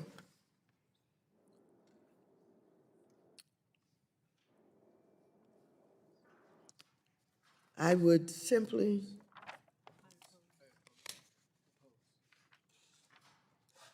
my amendment that I am not entering at this time would quantify the SEC's actions, providing certainty to market participants, and would ensure we aren't creating a pathway for unscrupulous brokers to advertise security from bankrupt operating companies. We've seen some brokers do this on social media and YouTube using boiler room tactics that peddle zombie securities to unsuspecting retail investors. SEC's prior actions have put a stop on the trades of these zombie securities, and my amendment, should I have an amendment, which I'm not speaking to, I'm speaking to basically the bill, would have maintained guardrails. And so my amendment would also, should I have the amendment, preserve the SEC's anti-fraud securities. So I urge everyone to oppose H.R. 3959 as drafted and vote in favor, and not vote in favor of my amendment because I choose not to have it at this time, I guess, right?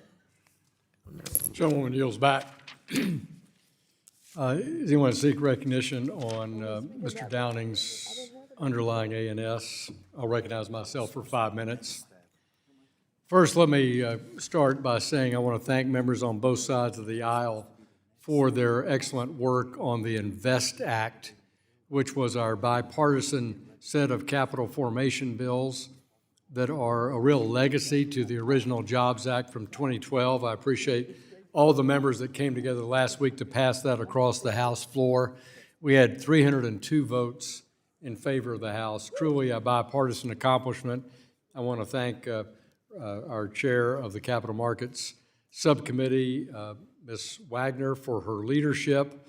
I want to thank her staff, Zach, Bridget, and Dylan, for their dedicated work on this bill. I want to thank the opportunity to work with Mr. Meeks, Mr. Gottheimer, who helped work on that package as well, and the majority and minority members who worked on capital formation all through this first year of 2025 of the 119th Congress, and I look forward to working with all the members, ranking member, particularly on housing and community banking, and the work that we've commenced today was so good in 2026. I really look forward to that effort. Will the gentleman yield? I would yield to the ranking member. Well, thank you so very much. I just want to make one observation. I was absolutely excited about the prospects of having a capital formations bill. Ms. Wagner and I had talked about it. She worked very hard, and I think it makes a lot of sense, particularly for our small businesses. And yes, it included the MDIs and the CDFIs and all of that, which we all support. And so capital formation is extraordinarily important if we really care about small businesses. They need access to capital.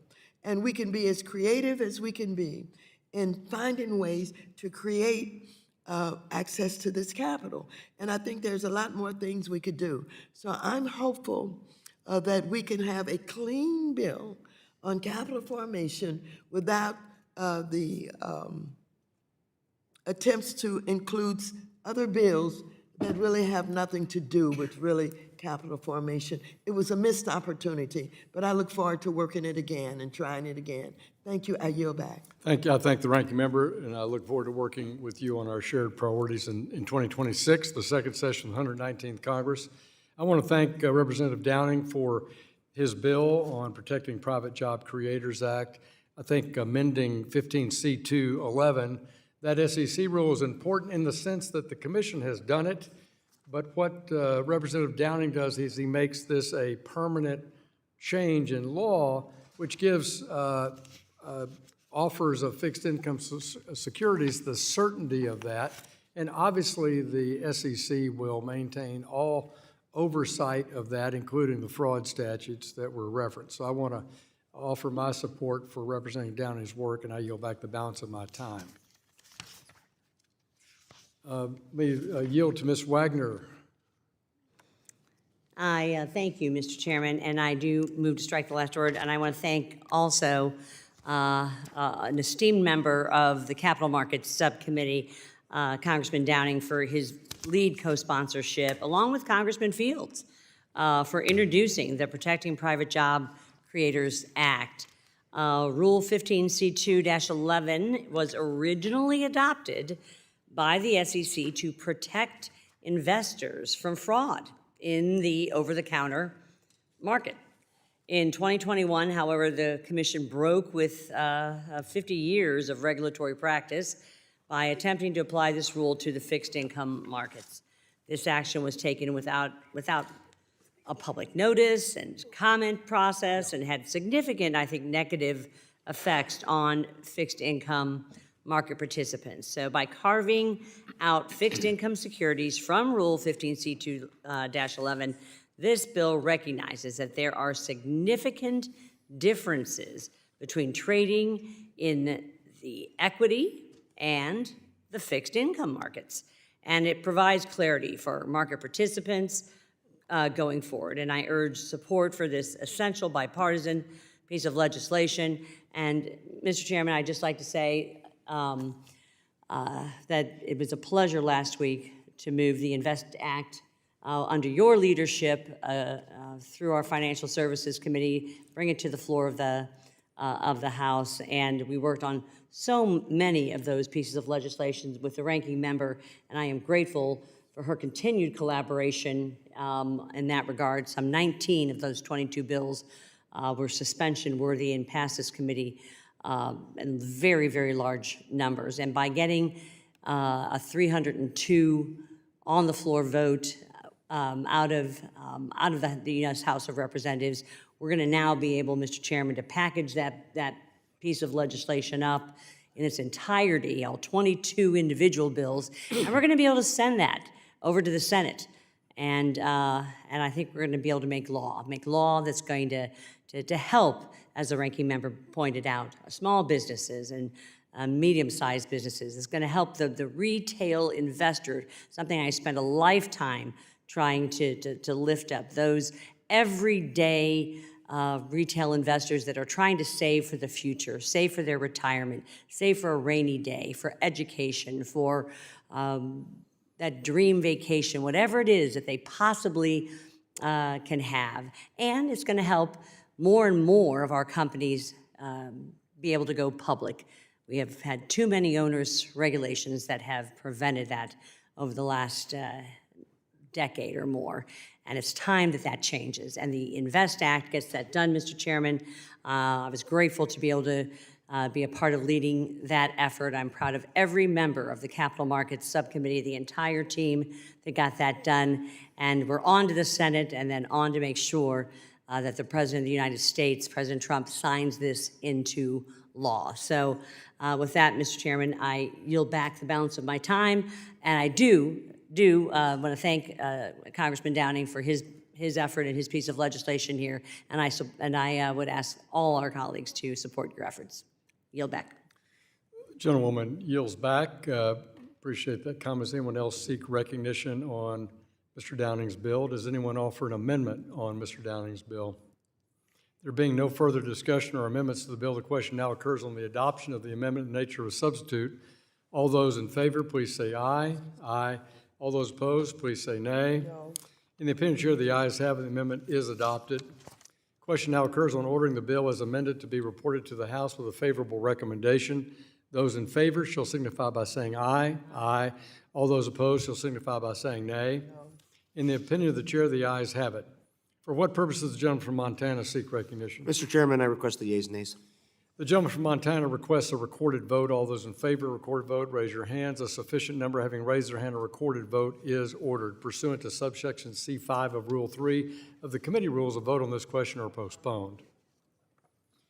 Pursuant to the previous order, the chair declares the committee in recess, subject to the call of the chair. We will reconvene in this room at 3 p.m. for votes.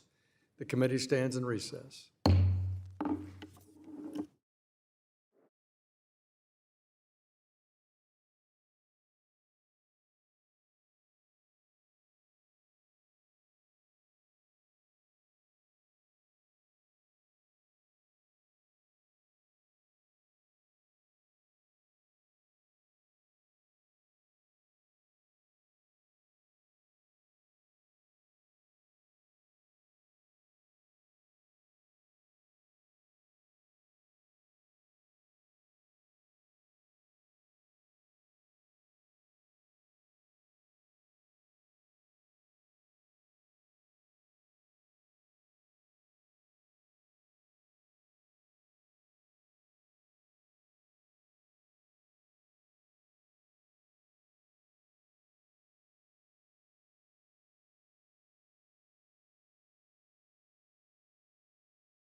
Committee will reconvene. Pursuant to the chair's previous order, we'll now take the vote pending on ordering H.R. 6644 as amended, favorably reported. Members will vote electronically. The clerk will open the vote.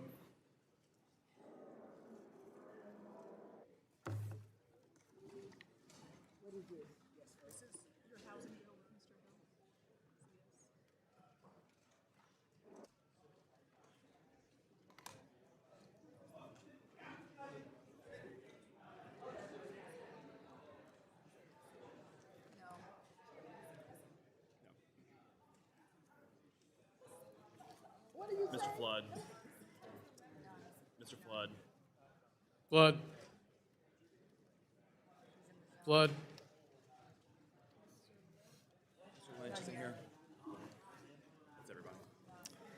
Is there any member who has not voted? Any member would like to change their vote? Clerk will close the vote and report. Mr. Chairman, on this vote, the ayes are 50 and the nays are 1. Majority having voted in favor of H.R. 6644 as amended, the bill is ordered favorably reported to the House without objection. A motion to reconsider is laid on the table.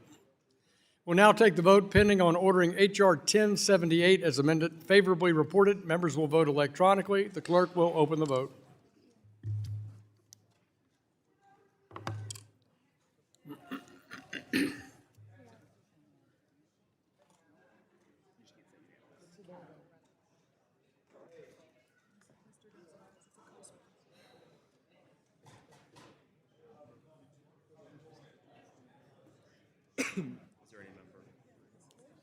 Is there any member who has not voted? Any member who'd like to change their vote? Clerk will close the vote and report. Mr. Chairman, on this vote, the ayes are 29 and the nays are 22. Majority having voted in favor of H.R. 1078 as amendment, the bill is ordered favorably reported to the House without objection. A motion to reconsider is laid on the table.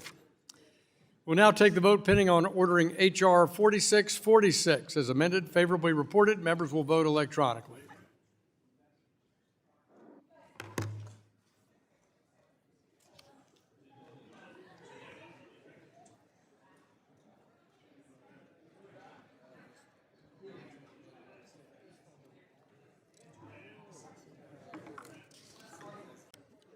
Rose. Okay. Any member who has not voted? Any member who would like to change their vote? Clerk will close the vote and report. Mr. Chairman, on this vote, the ayes are 51 and the nays are 0. Majority having voted in favor of H.R. 4646 as amended, the bill is ordered favorably reported to the House without objection. A motion to reconsider is laid on the table. We'll now take the postponed votes pending amendments to H.R. 6541. The question is on the amendment offered by Ranking Member Waters. This is H.R. 6541-01. Clerk will open the vote. Thank you.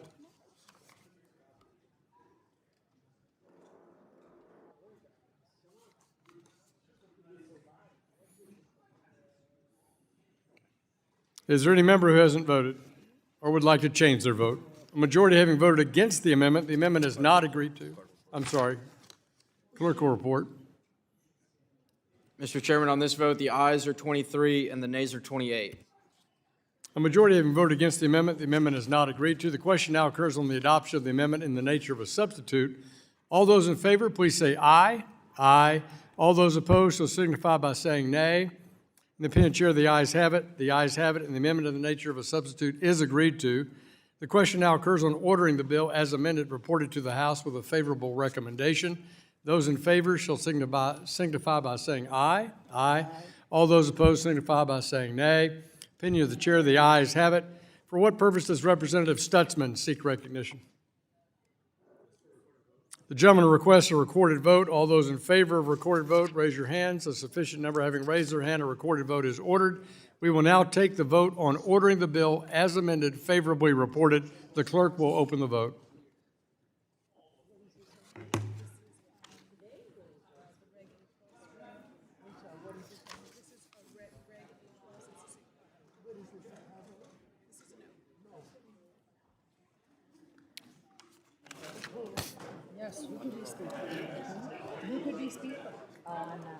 Clerk will, has any member not voted? Any member would like to change their vote? Clerk will close the vote and report. Mr. Chairman, on this vote, the ayes are 28 and the nays are 23. A majority having voted in favor of H.R. 6541 as amended, the bill is ordered favorably reported to the House. Without objection, the motion to reconsider is laid on the table. We'll now take the vote pending on ordering H.R. 4130 as amended, favorably reported. The members will vote electronically. The clerk will open the vote. Send a message. We're on it. We're on top of it. We're gonna fix it. We're gonna do it. We're gonna do something. Give me 6 more months so I can see. And I'm gonna read fraud, waste, and abuse. We're gonna strike those, but if you make $63,233, you're gonna get. Is there any member who has not voted? Yes, you are. Any member who'd like to change their vote?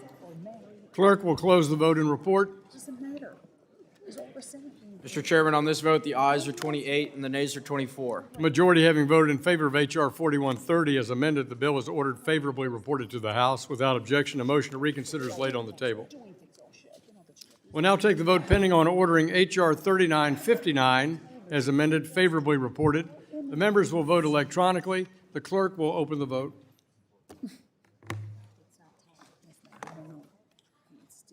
You know the devil. You know the devil. The devil always sneaks. Is there any member who has not voted?